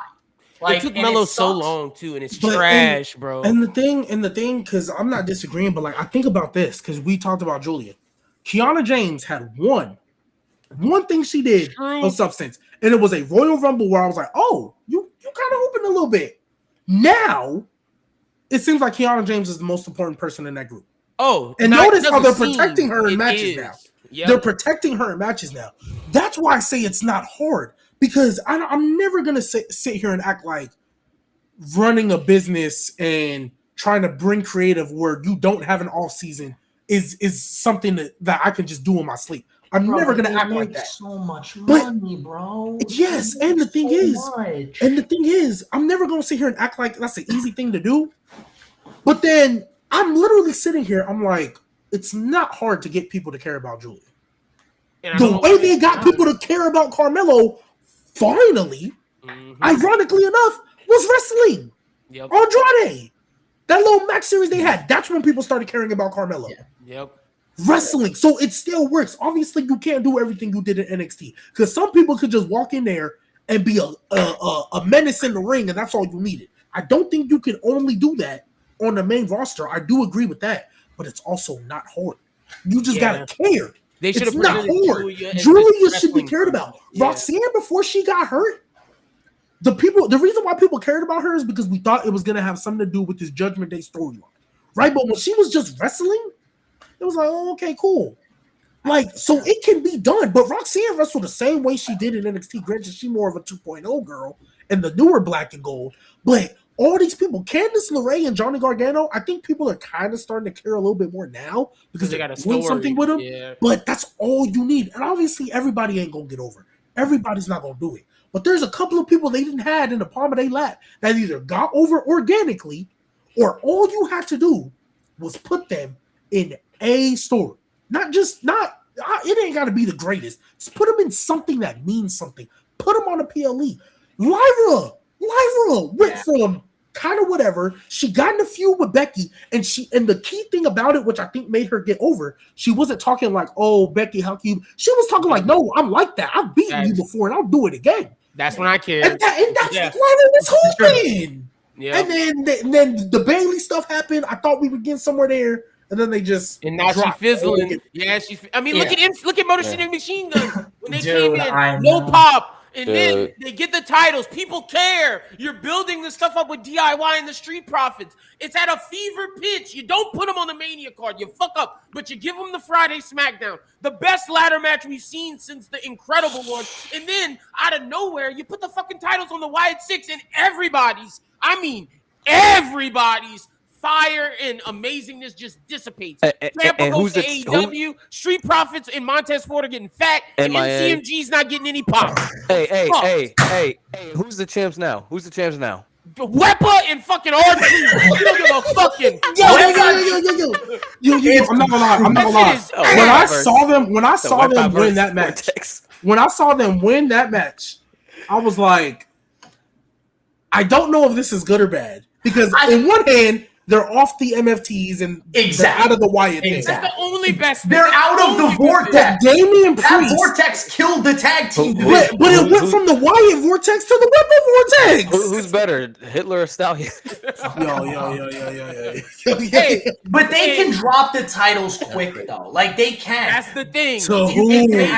You can make, bro. You could have. They need to. You know what they need to do, bro? They need to. You can't have the Wyatt Six. They need to just put the belts together. Just put the belts together, bro. I hate that has to happen. I hate merging. Because literally, like, there's literally together. Bro, the tag division is fucking dead, bro. Both the women's one is actually really, really good right now. Oh no, I meant the men's. The men's tag team division is just atrocious. And it bro, breaks so my sad. fucking heart because the SmackDown tag team division could be so fucking good. Just get Fraxium, MCG, and Street Profits back here, and let's just do that because it was fucking when SmackDown was ass. The best parts were Cody and the fucking tag team division. Everything else was trash. If you had the Street Profits, Fraxium, DIY, and the Motor City Machine Guns, and every single week with no story, no development, every single week you did 2 matches of those teams competing against each other. It would have worked. Like whatever. You could have done that the entire year. I would have never gotten sick of it. Me neither. Look, cool. DIY's gone. That's sad. But you could use Los Garza. Los Garza can hoop. Like, let's put Los Garza. They've been hoopers. Garza been a hooper since that NXT breakout tournament. Come on, He's bro. Been a hooper. Street Profits, Los Garza, Fraxium, and Motor City Machine Guns. Let's get this shit popping. Hey, mind you, the Raw tag team champions don't even walk around with their belts. Oh yeah, they don't. Who the fuck? Oh my god, it's the fucking Usos. You didn't. That's how bad it is, bro. Even the Usos. Don't remember. Bro, we had the Usos and the New Day holding tag team titles, not defending them. That's not the people. That's the booking. And why is Grayson Waller still with the fucking New Day, bro? He should be like a what? deal. Why was he even there in the first place? Like I still I see him on my timeline with the New Day because Austin Theory got hurt. Yeah. Thank God we pulled the trigger. Poor Grayson Waller, bro. He won moments away from getting cut. He's not wearing the same gear no more either. He 1 second away from getting cut, bro. Like he ain't in a bad spot. I saw a picture on X match with somebody on main event. He's wearing like New Day gear. It's crazy that Kid Wilson figured a way. That's how you know. Kid Wilson figured a way to make himself relevant without his tag team partner. Meanwhile, Grayson Waller, who I thought could be a Conor McGregor type figure for WWE, the way he could talk, is stuck in catering, bro. It's crazy. It's just the way that these guys like manage to use like it's not even just like the entrance and the presence and the eating, whatever it is. It's also like their usage of social media. Like when that Kit Wilson song hit, everybody and their mother was like, "Oh, this is it's the Joe Hendry effect. Yep. It doesn't matter how you are in the ring. I care about you before you step foot in there." Right. When Kit Wilson music hit, I'm not gonna lie, I was here with it. I was doing it. Me too. And then you could see it even like Johnny Gargano. Listen, big Johnny Gargano fan here. Like he's trying. He's trying his little like laying flat thing. Like People are starting he's to care. He went live on Twitch for hours just laying there. Like he's trying to get an audience. That's what you gotta do, bro. That's it's Dedication, bro. That's the kind dedication, of bro. thing that gets the people, like, I don't want to sound like a grandfather here, but like the new generation, the kids, that's the kind of stuff that they're going to gravitate to. Well, like, But you know, it's posting crazy. stuff like that on We social say media. all of this, and you're so right, Truth, and we're seeing it happen. But it blows my mind that this is what they're doing. They're okay. We see the wrestler succeeding, but the crazy thing is, you had a wrestler doing it with great storytelling with Cross. Like, it blows my fucking mind. It blows Like, my mind I don't because get like that. we could say this all we want. We could say, oh, you got to get yourself over. You got to have a catchphrase. You got to have the people care.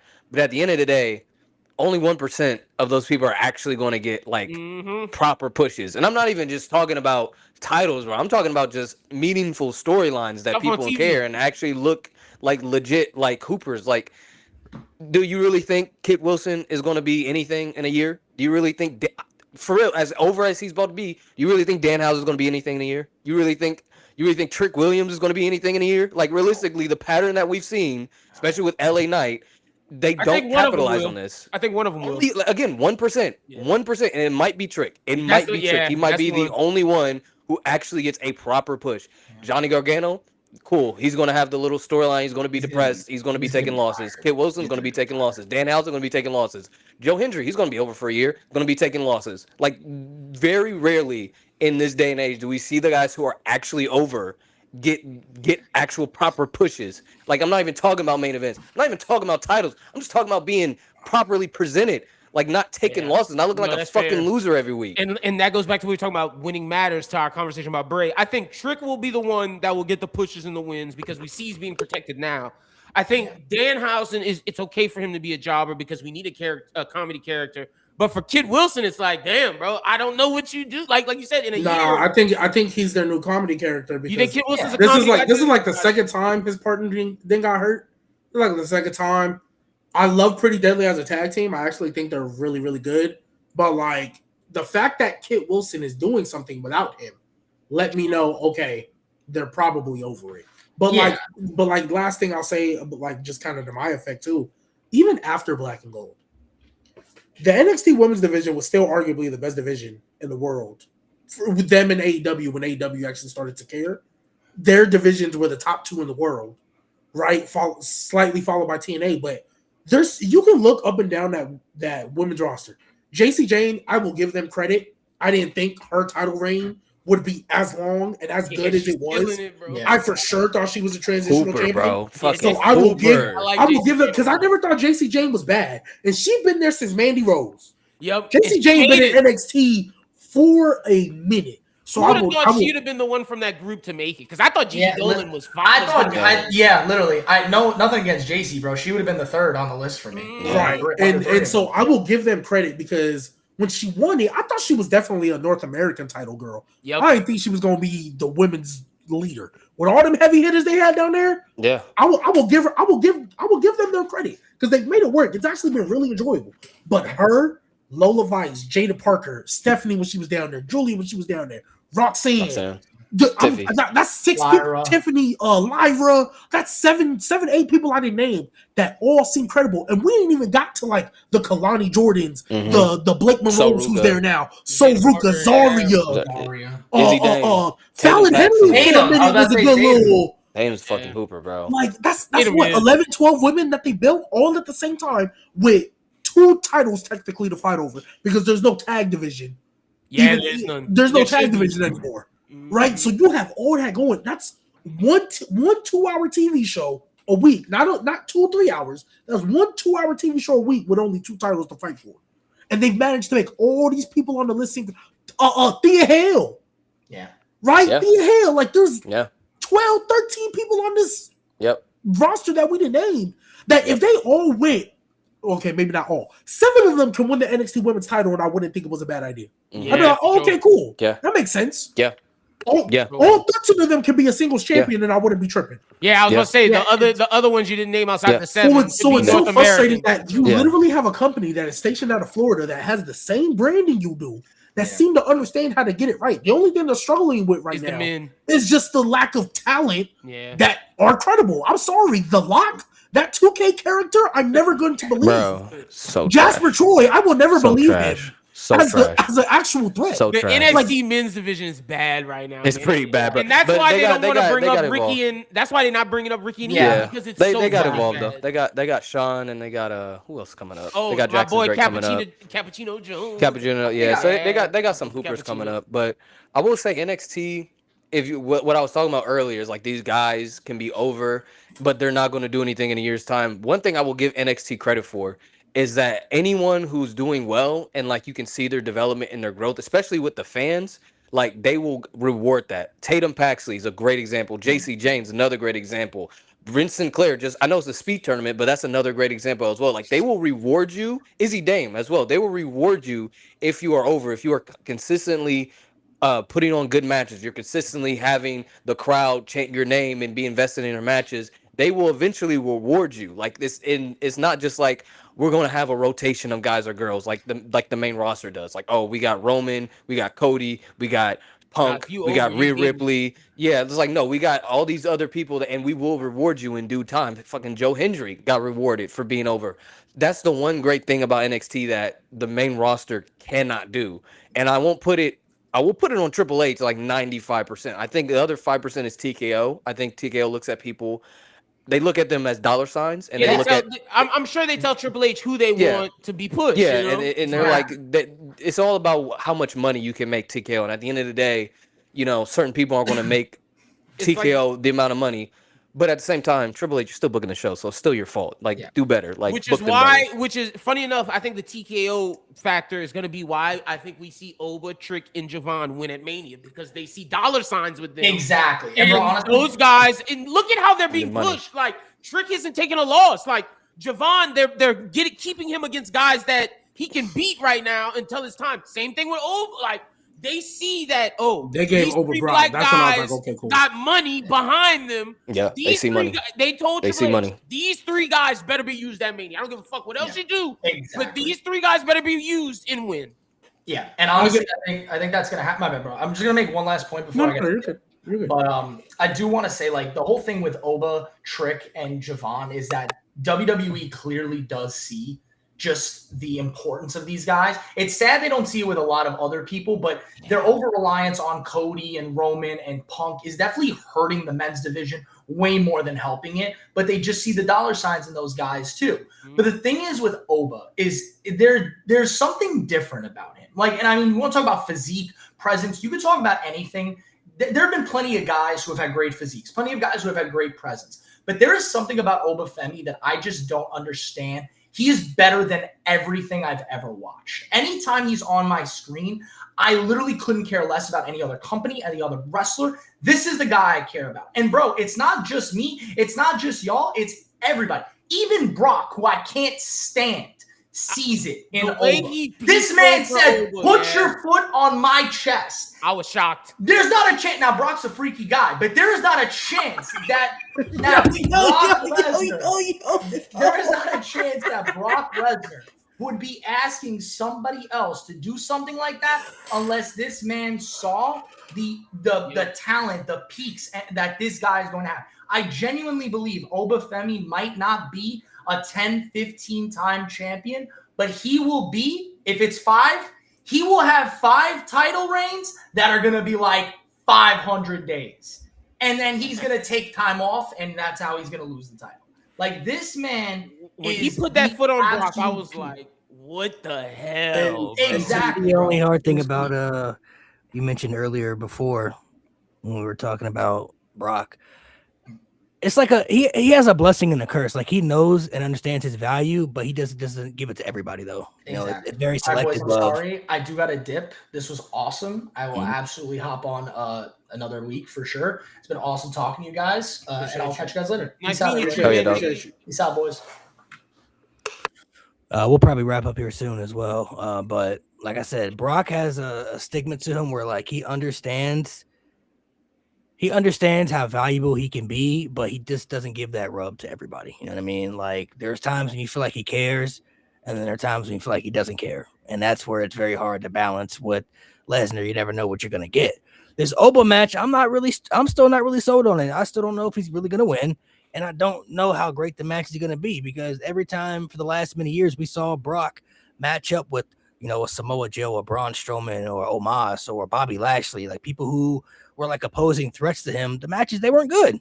The hype was good, but the matches were never good. And then he ended up beating most of them with like one finisher. So I'm not really sure. I want to believe that they see dollar signs in Oba, and I want to believe they're actually going to utilize him, and he's going to be in a nice proper spot for the future. But WWE, you never really know, bro. Like it's hard to really tell sometimes. Well, the only thing I'll say when it comes to Triple H, now that he's the one booking the show, there isn't too many times in a Triple H book show I felt like the decision was wrong.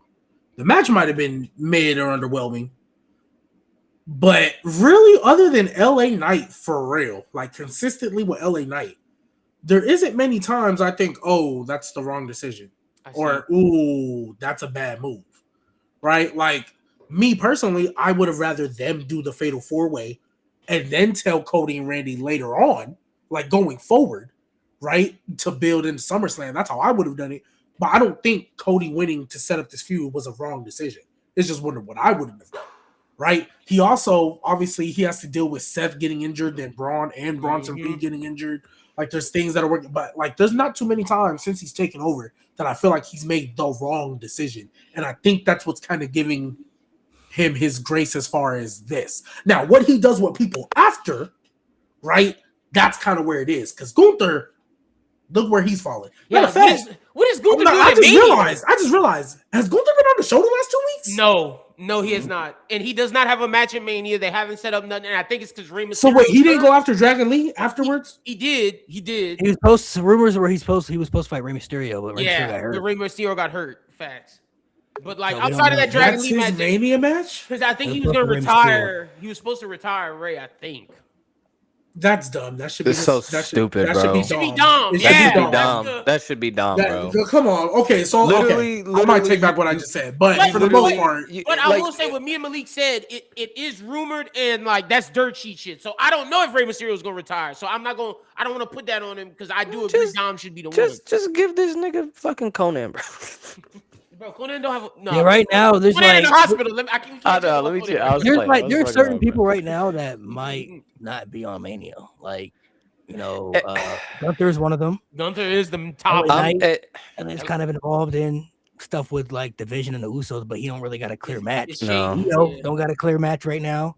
This is why honestly they should have just waited till Mania. Honestly, you know what? The thing is, they're waiting to see with Braun Breaker because it's dirt sheet reported right now that Braun Breaker will be back for Mania. So that'll be Seth versus them. But then is it the Usos versus fucking Logan and it is Austin? Yeah. Well, then what does that leave for LA? You're right. LA doesn't have shit either. I will be honest.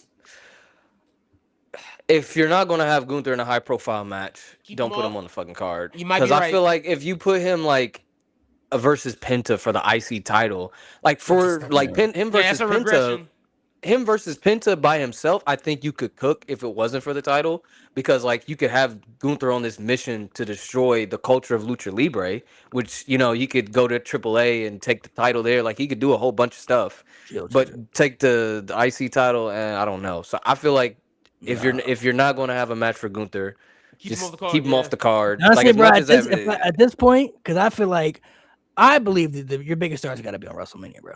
You got to put your biggest star. You got to find something for them to do. Like, well, he doesn't have to have a match. Even if you have the 2-3 minute match, bro. You have the Hall of Fame ceremony, and he's a legend. He's a career ender, so you could have him. You literally have him fuck that up. Like Gunther's a wrestler, man. I want to see him wrestle. You could have him choke out AJ Styles. If I was honestly, bro, I mean, choking out AJ would be cool though. That'd be cool. But or you can take out Stephanie. Would be crazy. Hey, he gonna choke out Triple H and Gorilla next time. If he chokes out AJ Styles, you could do an impromptu. Get that pacemaker going. Like, hey, that's not bad. You could do an impromptu AJ Styles match at Mania, have him choke him out at the Hall of Fame. I'm not mad at that. Looking at all your options, because all your top stars are pretty much kind of booked, like solidified. It's like, we know what they're gonna do now, so it's already kind of set in stone. If I was them, honestly, now, bro, I'm just telling Jelly Roll, you taking a 2-minute L, bro. You getting your ass beat by Gunther, bro. By Gunther? Going out there, you gonna cut a nice little promo, in the career of Jelly Roll, and then you get packed up, bro. Hey, Jelly Roll could be talking. Gunther could say, "Nah, bro, get the fuck out my ring," and just slap him around in the face. Gunther gonna come out and be like, "We don't need people like you in my business. This is in my not company." sports entertainment. I killed it with John Cena. That would be hard. I'm not Or lying. you can do Snoop Dogg. You can do Snoop Dogg. Damn, you want to pack up Snoop? Oh, you know what they should do?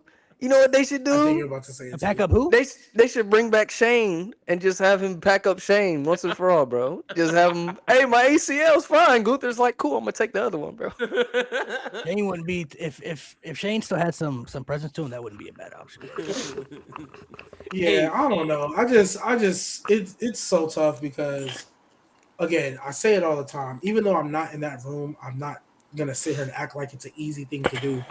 It can't be that hard because as we talked about with NXT, a lot of these people, like when Braun Breaker lost that title, he was in NXT for another year or so. Yep. We thought, oh, he's clearly going to mirror. Yeah. He was in NXT for another year and did meaningful stuff. The War During Dogs that year. was fire. His War Dogs was fire. Yeah. And then Baron did the Corbin. War Dog stuff. Like Yep. he did. That was fire, though. That was Yeah, fire. yeah, that was fire. That shit was I That feel was like fire. there's certain- That could. I don't know. I just feel like you got to figure out certain stuff with certain people for WrestleMania. You know what I mean? Like even if you got to figure out a plan B, certain people just have to be on the show. You know, like you're paying money to go see certain people, and you're making stars. Especially if I was WWE, realistically, what I would have done, I would have really tried to talk AJ into retiring at Mania. Like I would. That's what they should. Yeah, that's what I said. AJ shouldn't. AJ should have just. I mean, did I this get why he WrestleMania. retired at the Rumble because it was, that's where he debuted, and it's his career, so he has the right to go out how he wants. But if I was Triple H, I would have tried to be like, look, man.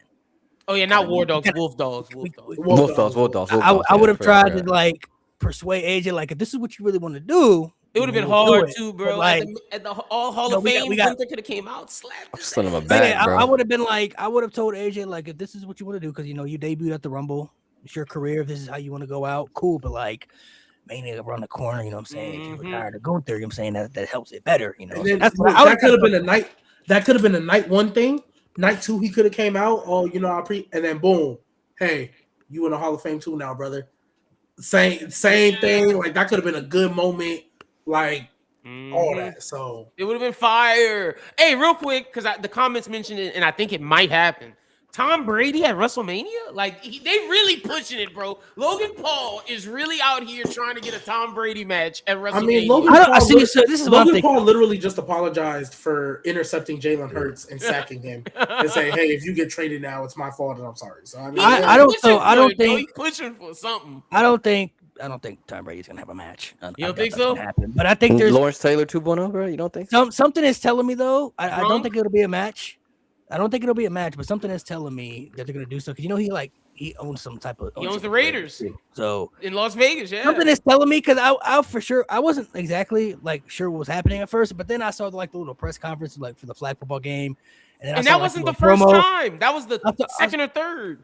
I saw like the little promo they had. I'm like, oh yeah, they definitely this is the work, bro. Like they setting something up or they teasing something for Mania. I don't know. Maybe Tom Brady comes out and he costs them the tag match Mania or something. I don't know what it'll be, but I think they're setting something up with him being there. I would say yes, especially since it's in Vegas. It's in the Raiders Stadium. Tom Brady owns it. This is and Gronk has ties with WWE too. So. Yep. And this is the third time. The first time was Tom Brady saying something. Logan wasn't even there. This was on Jimmy Fallon. Second time it was on Colin Cowherd's show after Logan said something. And now the third time, the press conference. There's no way this ain't a work. That's kind of crazy though that Brady will be the good guy. Yeah, helping Logan Paul when you just badmouth our sport. Like, oh yeah, let's give Brady this big pop. And Brady calling wrestling fake? Like, yeah, he calling it cute. Guy. Like, nah, bro, have someone fuck him up. Have Gunther choke his ass out, bro. Like, what? Come on, dog. Hey, if Gunther choked out Brady, that'd be hard. That'd be hard. You know how many people would eat that shit up, bro? People would be so happy, bro. Everybody. And that might turn Gunther babyface, bro. Choking out Tom Brady. That's kind of crazy. I think they're setting something up with him being there. They're like involved somehow in some way. Like I don't know exactly what it is. I don't think it'll be a match though for sure. I'm like, nah, he ain't stepping in that. He'll probably have a spot with somebody. Yeah, he might slap Logan Paul. Brady gonna be the new anonymous GM of Raw when Gunther take out Adam Pearce. He gonna be the imagine if they had the guest host era these days, bro. Oh my god, that'd be nuts. People would, and you know what's crazy? Back then though, it wasn't like all that bad. Some of the guest hosts, like you could tell, weren't real fans because they would come Al out. Sharpton, bro. They would come out and like botch words and like they would mispronounce like certain things, but like the ones who actually cared, like they were so wasn't average care. Nikki Bella promo. Kai Cenat would have been a guest host. Bro, he definitely would have been guest. Yes, that's what I'm saying, bro. It'd have been people like that. Bro. Speed, Lilo Kai Yachty. Cenat. it'd have been the streamers. Yeah, it'd have been the streamers. All the viral sensations. Well, back bro, then though, like they had some pretty good ones. Like Bob Barker was fun. Bob Barker was fire, That was bro. wild. So fire, bro. Cedric the Entertainment was good. Yeah, they When you had said Al some Sharpton, good ones, like when you had the ones that came out there and they were like mispronouncing like words or like didn't know superstar. Yeah. Like They should have Bam out of bio host. hey, Get him now. You could Snoop get Dogg him. was I understand now. That was I actually did like that. Imagine if LeBron was the GM or the not Oh. Wow, they're gonna have to come up with a lot of. It's gonna cost a lot of money to get Braun on there, bro. Hey man, TKO got the money. If I'm paying for Braun to show up, bro, we gotta get a match, bro. I'm sorry. Bro, you know for sure. You know what's crazy? TKO would pay for some shit like that. TKO's paying all this crazy shit. Meanwhile, UFC fighters not getting no money. No money. Dana White keeping them niggas poor. Yeah, who cares about Wait, UFC? Dana White don't own the company no more though. That's Oh, the true. Yeah, who cares about UFC anyways, right? Bro, I feel Damn. so bad for them UFC dudes. Yeah, That's crazy, bro. hey, someone I'm said interested put me to in see what- WWE and pack Sammy up. Don't worry, Aleister Black already did the job for me. We good. Bro, We good. it's crazy. Aleister Aleister Black Black had a low key got the Karrion Cross storyline. That's what I'm What saying, are, bro. all right, so Shut the fuck up. No way.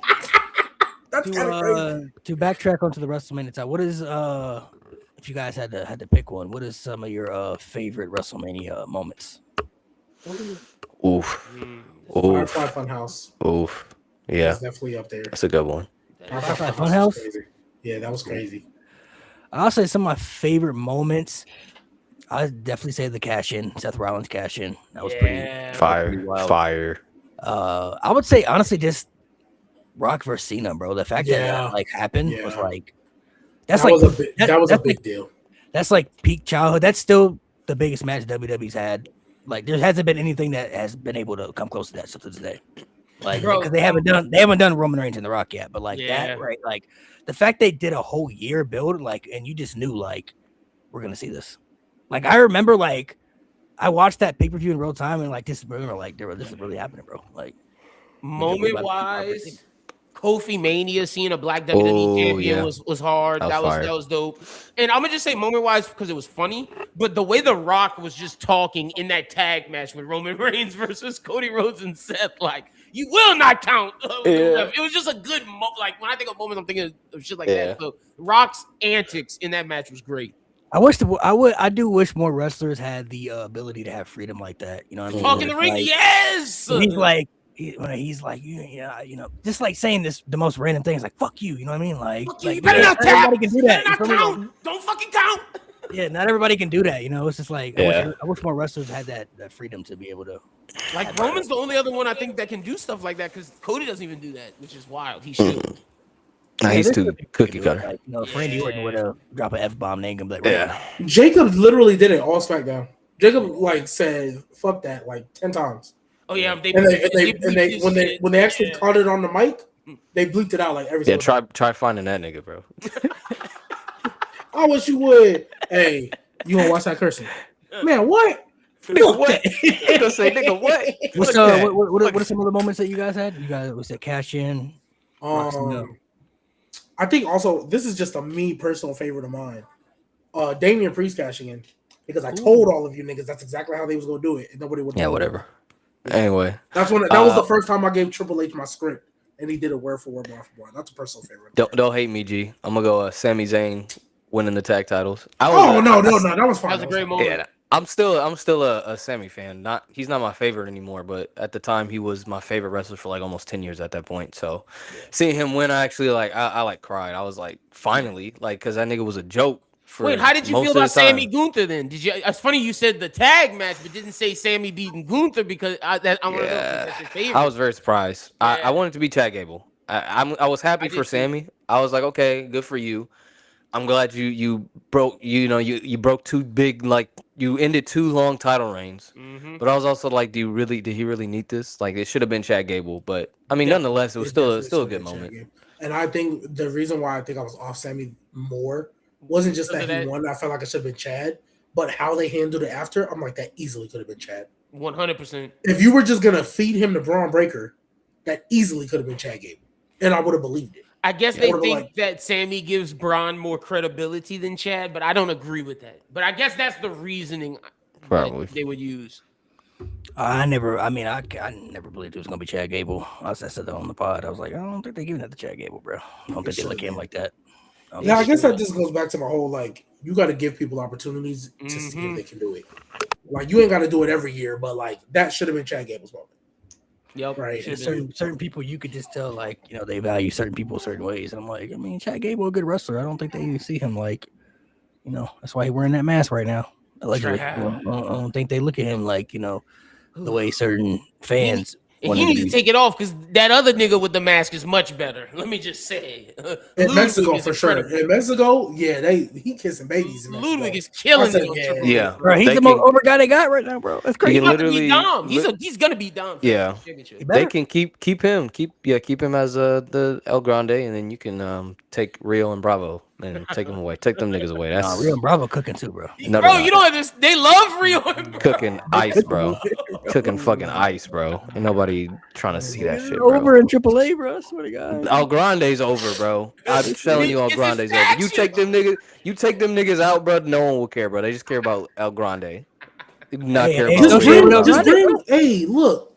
Here's your 6-man at WrestleMania. You have El Grande Americano, Rio and Bravo versus OG Americano, and numero dos, the Creeds. La Creeds. Bro, they did the Creeds. La Creeds. La Creed brothers. So La Creeds. Where are they at? Numero dos. Catering. They should be fighting for the tag championships. They're too good. The Creeds are so nice too, bro. Bro, I saw a clip of I think it's Julius, the skinnier one. Mm-hmm. Yeah, he had like somebody in like you talking about the power bomb and the on one hand though. Yeah, bro. Like one arm. And they got them niggas in catering. They're so good, man. And Ivy Nile, like they're not doing shit, bro. Ivy getting more love than them right now. At least she's doing something. She can't cut a promo, but she's dope. She can hoop. She can hoop. Just don't give her a mic. She can hoop. All right. Well, for WrestleMania, what are do you guys have like any go-to matches that you go back and rewatch? Like 3 matches, like 3 go-to matches. Like I can go back and rewatch these right now. Definitely Sean, Kurt, 21. That's always got to rewatch that. Edge Foley at Mania, I rewatched. Ooh, classic, bro. That shit's Edge so Foley? fire. Yeah, Shit's so fire, bro. Literally fire. I would say if I had to pick 3. Bam Bam Bigelow, Lawrence Taylor. No, I'm playing. No, true. So if I had to pick 3 like matches, let me see.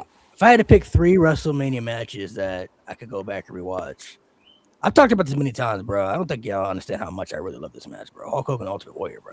That shit is so gas to me. I've gone back and rewatched that so many times. I would say Austin and Brett, the submission match, just beautiful storytelling. Great. And I'd say End of an Era, bro. Those are probably the 3 that I've gone back and rewatched so many times, where it's like the stories, the moments, everything like that defines WrestleMania to me. Yeah. All right, I got my 3. I got, like I said, Edge versus Foley at Mania. Love that match with Lita and the flame table. Everything about it, I love. Shawn Michaels versus Razor Ramon, the ladder match at WrestleMania 10. I love that match. It's like Shawn and Razor too. Like Razor is a great in-ring storyteller, and he doesn't get the credit for that. Like the Clique, they knew how to tell in-ring stories outside of Kevin Nash. Don't know what happened with him, but everybody else, they had it cooking. Torch got too much. And then I got Chris Jericho versus Shawn Michaels at WrestleMania 19, I believe. Yeah, 19. That's the 3rd match. I love all 3 of those matches, and Shawn literally does no wrong at Mania. I'm gonna go. Like I said, Sean, Kurt. Nice. And then I'm gonna give End of an Era love because that story. Actually, no, I'm gonna give Sean Taker because it's a shorter match, and if I'm just going based off of replay value, like stuff I will frequently rewatch because it's shorter, and I still enjoy the story because that End of an Era is almost like 50 minutes. That's a long ass match. And if I gotta go, if I gotta go like an oldie, I'm gonna go Macho Man Ric Flair from WrestleMania 8. Nice. Fire match. Can't go wrong with that one or Piper Brett. You can't go wrong with those two. Yo, Piper Brett, super underrated. Very underrated. Brett's really good. Very good. The ending too, when Roddy Piper like goes to the heel turn. And Yes. He doesn't. Yeah, it's fire. For me, it would be WrestleMania 49 2, end of an era, and then if I'm honest with myself, it's probably Rock Cena the first time. That was such a I'll watch the entire build over. Like I think it's on YouTube where it's like every single promo they had. Other than the Rock concert and like I didn't care for the Rock concert. I hate his Rock concert. I don't like the Rock concert. As a kid, I love that. Rock concert. But other than that, I don't like his Rock concerts. Especially back then. You don't like the Hollywood Rock concert, bro? Like the original one, not the new one. Oh yeah, the original one. I mean, that one was better, but like I've never been a fan of them. Like he had some really good ones. The one against Vicky too. That shit was. That was funny. That shit. I was 13-year-old. I was 12, and I was laughing my ass off, bro.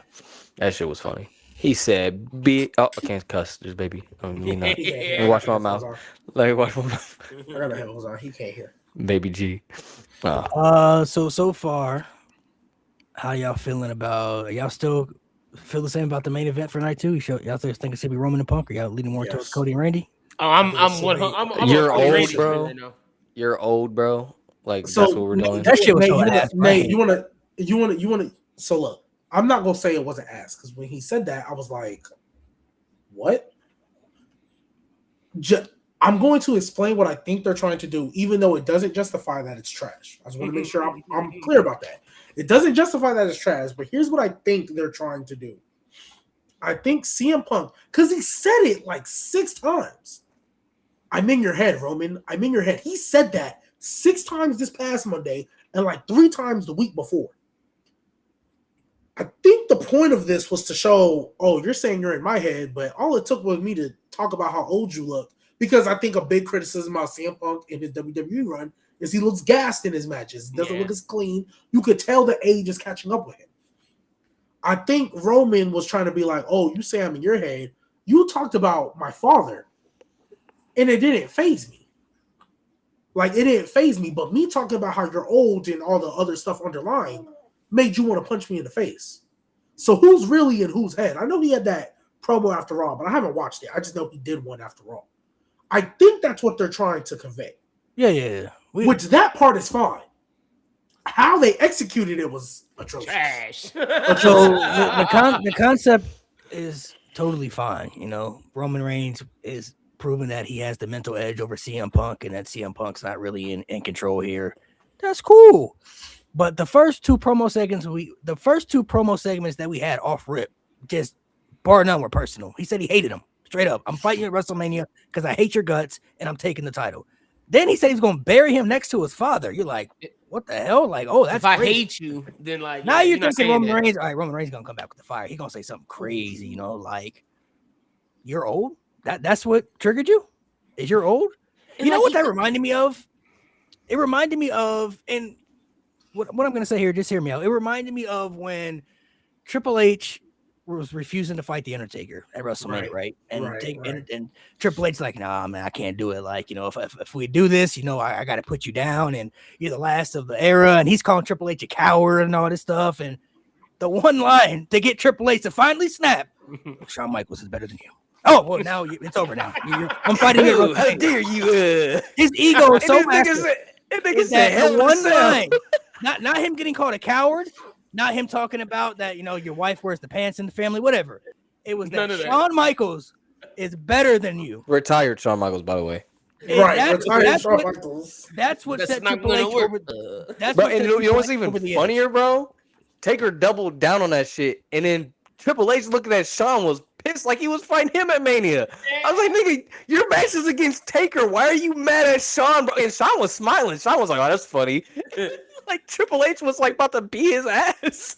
Like, you're fighting Taker. That to me was like, that's all it took for Undertaker to get the match at Mania again? Was it him to just say Shawn Michaels was better than him? Like, that's all it took. Like, literally, Triple H walked away at the ramp, and then he said, Shawn's better than you. He walks back down the ramp. Takes his suit off, his tie off. Takes the suit off, and he said, all right, you want it? WrestleMania, but we're only doing it Hell in a Cell. I'm like, what? Push him to say Hell in a But Cell, just- bro. I But was just like, understand, when we do this, I know what I have to do now. I need to end you. like, all right, And bro. to add Like, to what that's the Malik one line. said, That's how that Roman line felt. Was like, yes, 1,000%. And then to add to that, it's like what the comments are saying. It's what Nate said. Roman's 41, CM Punk's 47. That's what I'm Like, saying, you're not bro. that much older than him. Like, That's why I said I agree that's why I said the with execution G. is horrible. You could have did the head thing, but I'm gonna go back to what me and Malik was pitching. Pause, nigga. Oh, pause. Yeah, pause.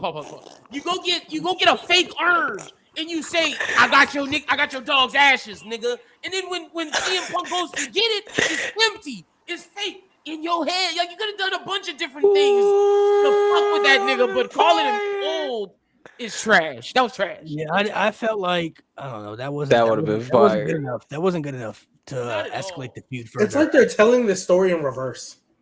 Like right now, I'm not gonna lie. Right now, the way I'm feeling, I'm more into the Cody and Randy stuff right now. Yes. Yeah. It's more layered. There's more stuff more layers to there. it. There's more substance there. Like even though Cody wasn't on SmackDown, the Randy Shouldn't promo have been. was cool, and then the stuff he did to Matt Cardona. So like I'm expecting next week, like Cody. I'm glad Cody- he even wasn't though- there. What he should be selling the fact that he just got a concerto on some steel Yeah. steps. You Right, should not right. be at work. the I next think week. next right next week, what I expect when Cody is there, he might cut a little promo here and there, but like I'm expecting him to like Go for blood, be yeah. intense and be serious. Like, all right, this is what's happening. Get the Glock. This is what we doing. Yep. Time. Get Arn the Anderson. Anderson, Give me yeah. that. That's Give me that's that kind of one. what I'm expecting with Roman And Randy Reigns. I shouldn't be understand. there. You don't have Randy there. To your Ooh. point, you could have Cody walking around looking, and y'all brought up Arn Anderson. Let Randy be there to fuck somebody up that Cody loves. He's not there. Cody's in the thing calling for Randy to come. You look at the screen, and Randy's either fucking up Arn Anderson, Brandy, somebody. Pharaoh. Like Pharaoh the dog. Is I'm not lying. somebody. If Randy does not RKO Brandy in this, I'm gonna be so upset. Yeah, that's an L. I'm agreeing. He got I to. agree. He got to. If you can do it to Beth Phoenix, you can do it to Brandy. Rhodes. Facts. Facts. For me, he got to do something worse than that, bro. That's not enough. He gotta. Yeah. I think if you really like, How far are you trying to go? he really gotta. If they really He- trying to get him to get, if they're really trying to get him hated, he got to kick her in the head, bro. Yeah, he got Yeah, a he really gotta punt her. yeah. He's got to punt her. He's got to punt Arn. He's got to put Matt. Like him and Matt need to have a match, and he need to beat like that ass, he need yes. to beat the fuck out of Matt. Like indie death guy. Like you like I'm talking bleeding blood. buckets. Yeah. Yes, bro. Like have because Matt used to that. Matt probably gonna be like, yes, please. Like I want to If they do want that. to do Thank something you. diabolical, if they want to do something diabolical, Randy could go to Dusty's grave or something, bro. So, Like, yeah, something piss crazy. on his grave. Piss on his grave, bro. Honestly, I would do a segment where like he's like have him like cut a promo by Dusty's grave, like he's sitting next to the grave talking to like Yeah, with that little still He's like, I'm Yeah. sorry. Like I'm sorry that I gotta do it. Like talking to, because you know what, somebody, and I truly hope this is true. Whoever came up with this theory, I can't remember where I saw it from, but I pray to God this is true. I saw somebody put out that because everybody's speculating like who's Randy talking to on the phone. Some people think it's The Rock. Some people saying like Ted DiBiase. it's Ted DiBiase. But somebody I saw somebody put on social media. What if he's just talking to himself? Yeah, the voices. Talking, I saw that talking to too. the voices. No, what if? But it's a stretch. It is like a big stretch. I didn't see the segment. I just had it in my head. What if Dusty left him a voicemail years ago and he still has it on his phone? Oh. A decade voicemail is crazy. Nah, And he's hey, like, but what I still will got say, Nate, what I hope happens, or what I want to happen. If this was me, and the only reason I'm saying this is because there's got to be a payoff to the story they've been telling. At WrestleMania, Sammy should help Randy, Mm. and then the night after, the SmackDown after, that's when you bring Kevin Owens back.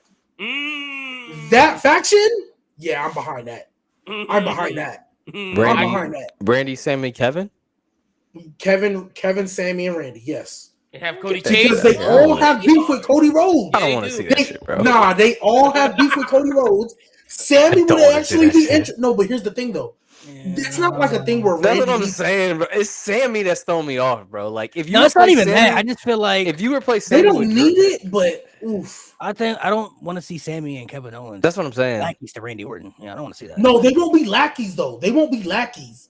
Like this, they're not gonna be in the same role where like they just take the heat for Randy. That's not what this is gonna be. And honestly, it wouldn't even make sense for Kev because he's beefing with Randy before he got injured anyway. So Yeah, but remember, he WWE. started beefing with him because Randy, in his mind, Cody. chose Cody over him. So he Kevin did could be finally like, turn. "Hey, Yeah. I told you, Randy," and Randy gonna be like, "You was right, Kevin. My fault." And Sammy clearly got beef with the way. Yeah, ain't that right? You know what would be great if Kevin came back and they had like a rated RKO type of relationship, eventually leading to Kevin Owens turning on Randy, and then you can have honestly, that. I would really fuck with like that. I love the theory of him talking to himself, bro. It's That's not bad. fire. I'm with that. I'm with that. And having If back it at ain't the him- grave, you're right. Having be at the grave, he tearing the voice. If it ain't him, it's got to be somebody like that motivates him. Like, it had to be like his wife or something. Like if your wife is telling you, like, look, bro, You got to get this done. you could be champion, but if you do this, I'm just saying, His wife telling him is crazy. he gonna have to. Of course, it's his wife, so he gonna sit back and be like, Hey, and that's the way you get Brandy involved. Like, oh Okay. no. Who told you? No, it was I open don't mic want to see night? a mixed tag match. Don't No, even. no, I'm No, not no, saying, gotta be- no. Randy's wife can't Alright, wrestle. man, No, alright, I'm just, man, alright, I'm man. just saying, let her be Yeah. there, like to support her man, Yeah. and then she get punished. yeah, she could take like a little slap or something, slap to the face, something like that. But I love like the idea of him talking to himself. Like, That's fire. Voices in his head, bro. That's like, fire. And you see That's how fire. much we just talked about this and how invested we are in this. That shows you it should be night 2. Like that. It should. That to me Honestly is like, though, I think on Monday they're gonna fix. I think they're gonna fix whatever issue. No, they Monday have. they better. gotta fix that. They and gotta. then we're gonna go right back to this should be night 2. They better. They better, bro. bro. I feel like it's gonna be neck and neck going into Mania, bro. Like as far as like the builds, they're gonna be close. They're gonna be close. But I think The comment said, "What about Ric Flair?" either way it's gonna go. I think either way it's gonna go to Roman and Punk because Likely, yeah. I feel like some shit's gonna happen with that. Whether the Usos realign with him or something's gonna happen in that match. Well, The reason why it can't be Ric Flair is and I because just- Ric Flair I works just- for AEW.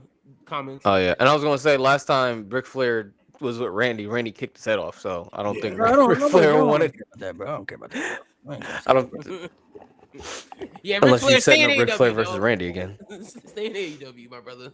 It's okay. We don't need you. I ain't doing that. Someone said Bully Ray was like it should be Charlotte. I saw Bully Ray say that. That was so Such a stupid, bro. dumbass. Such a dumbass stuff, Bully bro. Ray just be saying anything. He'd be saying anything, bro. I'd be like, bro. Bully Ray looking for the clicks, dog. Not anybody. Not everybody needs a podcast. Sometimes he cooked, and the other times I'm like, bro, He'll have some valid takes, but He's like, a shield, bro. That's the thing. That's my Yeah. biggest issue with Bully Ray. He's a fucking shield, bro. Like he will, oh my god, bro. Like anything AEW, he just like immediately shuts down, bro. Like he shits on it. It's like, bro, they're doing better TV than the company you're shilling for, like every week. Like shut the fuck up, bro. It's crazy because when I listen to him, I'm like, oh, I know you're a shill. And then when you listen to Meltzer, bro, somebody posted a video of Brian Alvarez saying, nah, that Dynamite wasn't it. And Meltzer was like, well, there's like,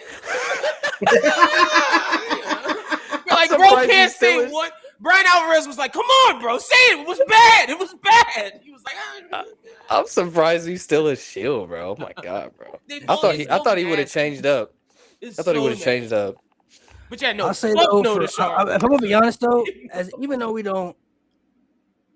though we don't know all the matches announced yet for WrestleMania, we only have a little preview of certain matches. Like there's still got to be a lot to be announced. But I don't care what other matches they announce. If there was one person I'm looking at on the show that I'm like, if he loses, I might lose my shit. If Obafemi does not beat Brock Lesnar at WrestleMania, I'm gonna thoroughly be upset. I'll take Cody Rhodes winning. I'll take whoever.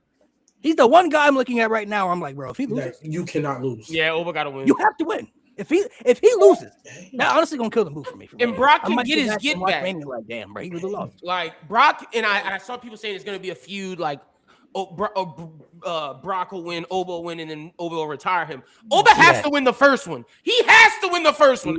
He shouldn't. He should sweep him. There should only be one match. But he shouldn't lose at all. I agree. He shouldn't lose at all. He should Batista. How Batista did Triple H. That's how he should do Brock Lesnar. But if you're gonna do the feud, if you're gonna make Brock get his get back, Oba has to win match one. I don't give a fuck. He got to win match one. He got to. And even if it ain't, it don't even got to be a long match. If you want to have, because I don't think they're gonna have Brock go out like sorry. So, if you want to have it be 5 minutes where they big mini man slapping meat like Big E would say, you know what I'm saying? Go crazy. As long I don't care how the match happens.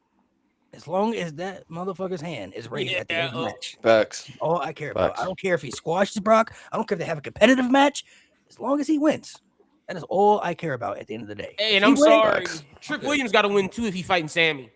Absolutely. Sami Yeah. Zayn, Yeah, Sami Zayn winning, please. Trick Uso. Please. I mean, Trick Williams better win if he Actually, fights you know what? Let me Better stop because Sami Zayn, for whatever reason, seems to always win at WrestleMania. at WrestleMania. Yeah, he do. Yeah. You know what? Yeah, you right. Trick Williams gotta win. Like, Gotta win, bro. To me, the only one that could take a loss is Javon, but that's because it's a multi-man. If he's in a multi-man match, but really, I need all three of them to win. What's the multi-man match? No, we he's haven't saying said if it he's yet. in one. You know, if he's We're assuming the IC it's title gonna match be is going to be a multi-man. multi-man. Yeah, that's what the dirt she's saying right now.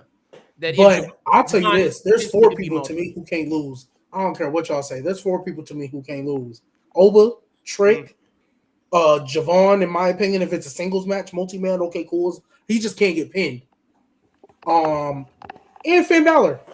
Ooh, If Finn Balor lose, brother, come on, bro. Yeah, at that You point, can't lose, bro. if you lose to Dominic Mysterio, bro, Yeah, you can't lose, brother. You imagine can't. if he's demon and he gets concertoed again, bro.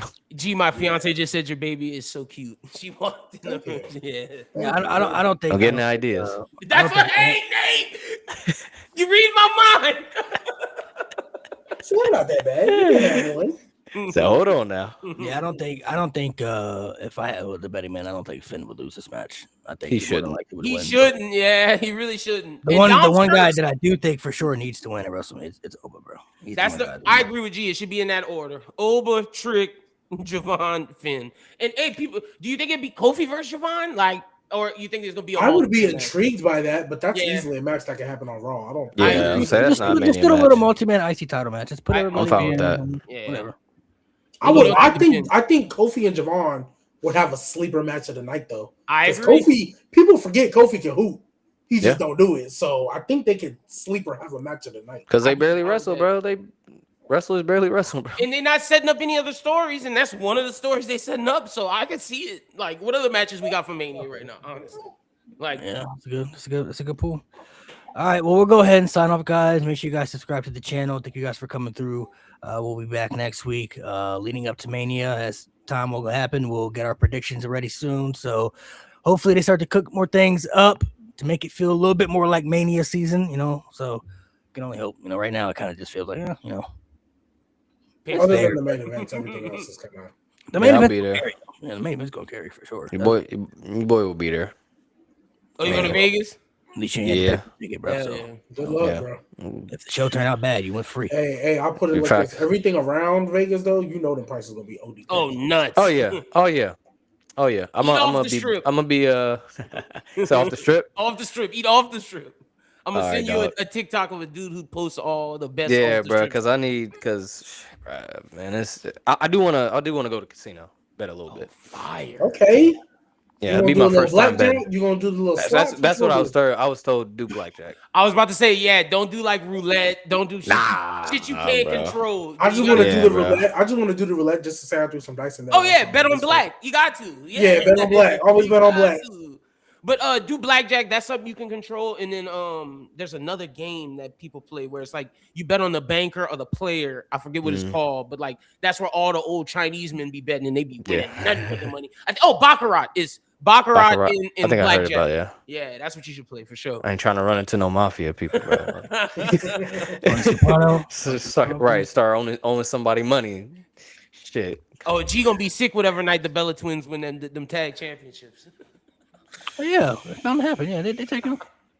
Why is it B-Fab and Meechin and not Lash and Naya with Jade? Like literally. Because Like, what the B-Fab fuck? and Meechin not even I'm not really gonna supposed to be a lie, Nash fucking and Nia, faction. If it would have been Lash and Nia, I would have been so much more behind Jade after this. Dude, like it would have that makes like what? Oh, and I then you see could what do you're Lash saying. and Jade Yeah, I see what you're saying. later. Like, oh my god, it's so That's stupid. what it should have been. That should have been. But no, Meechin and B-Fab because God. Literally, can't bro, do nothing else with this Meechin carrying the fucking group, bro. Like she yeah, the fact that She's only that looking happened, and Jade actively got worse. Like I was like, this makes you look way worse than when you were by That yourself. shit It is does. crazy. in Bro. fact you gotta have B-Fab anyway. All right, Like, you even that guys. beat down, I was like, what are we doing? Ah shit. Make sure you So subscribe. lost, bro. We're just gonna end it like this. You know, we keep it on the The screen. greatest of all time. Keep it on the screen. That way Being an everybody Homo can, sapien is a way of life. everybody can, they want to screenshot the photo. You That's can the take king. You can The king screenshot right there. it. He should be. That's night 2 right there. Yeah, what he at? Bring him back. Night one and two, bro. That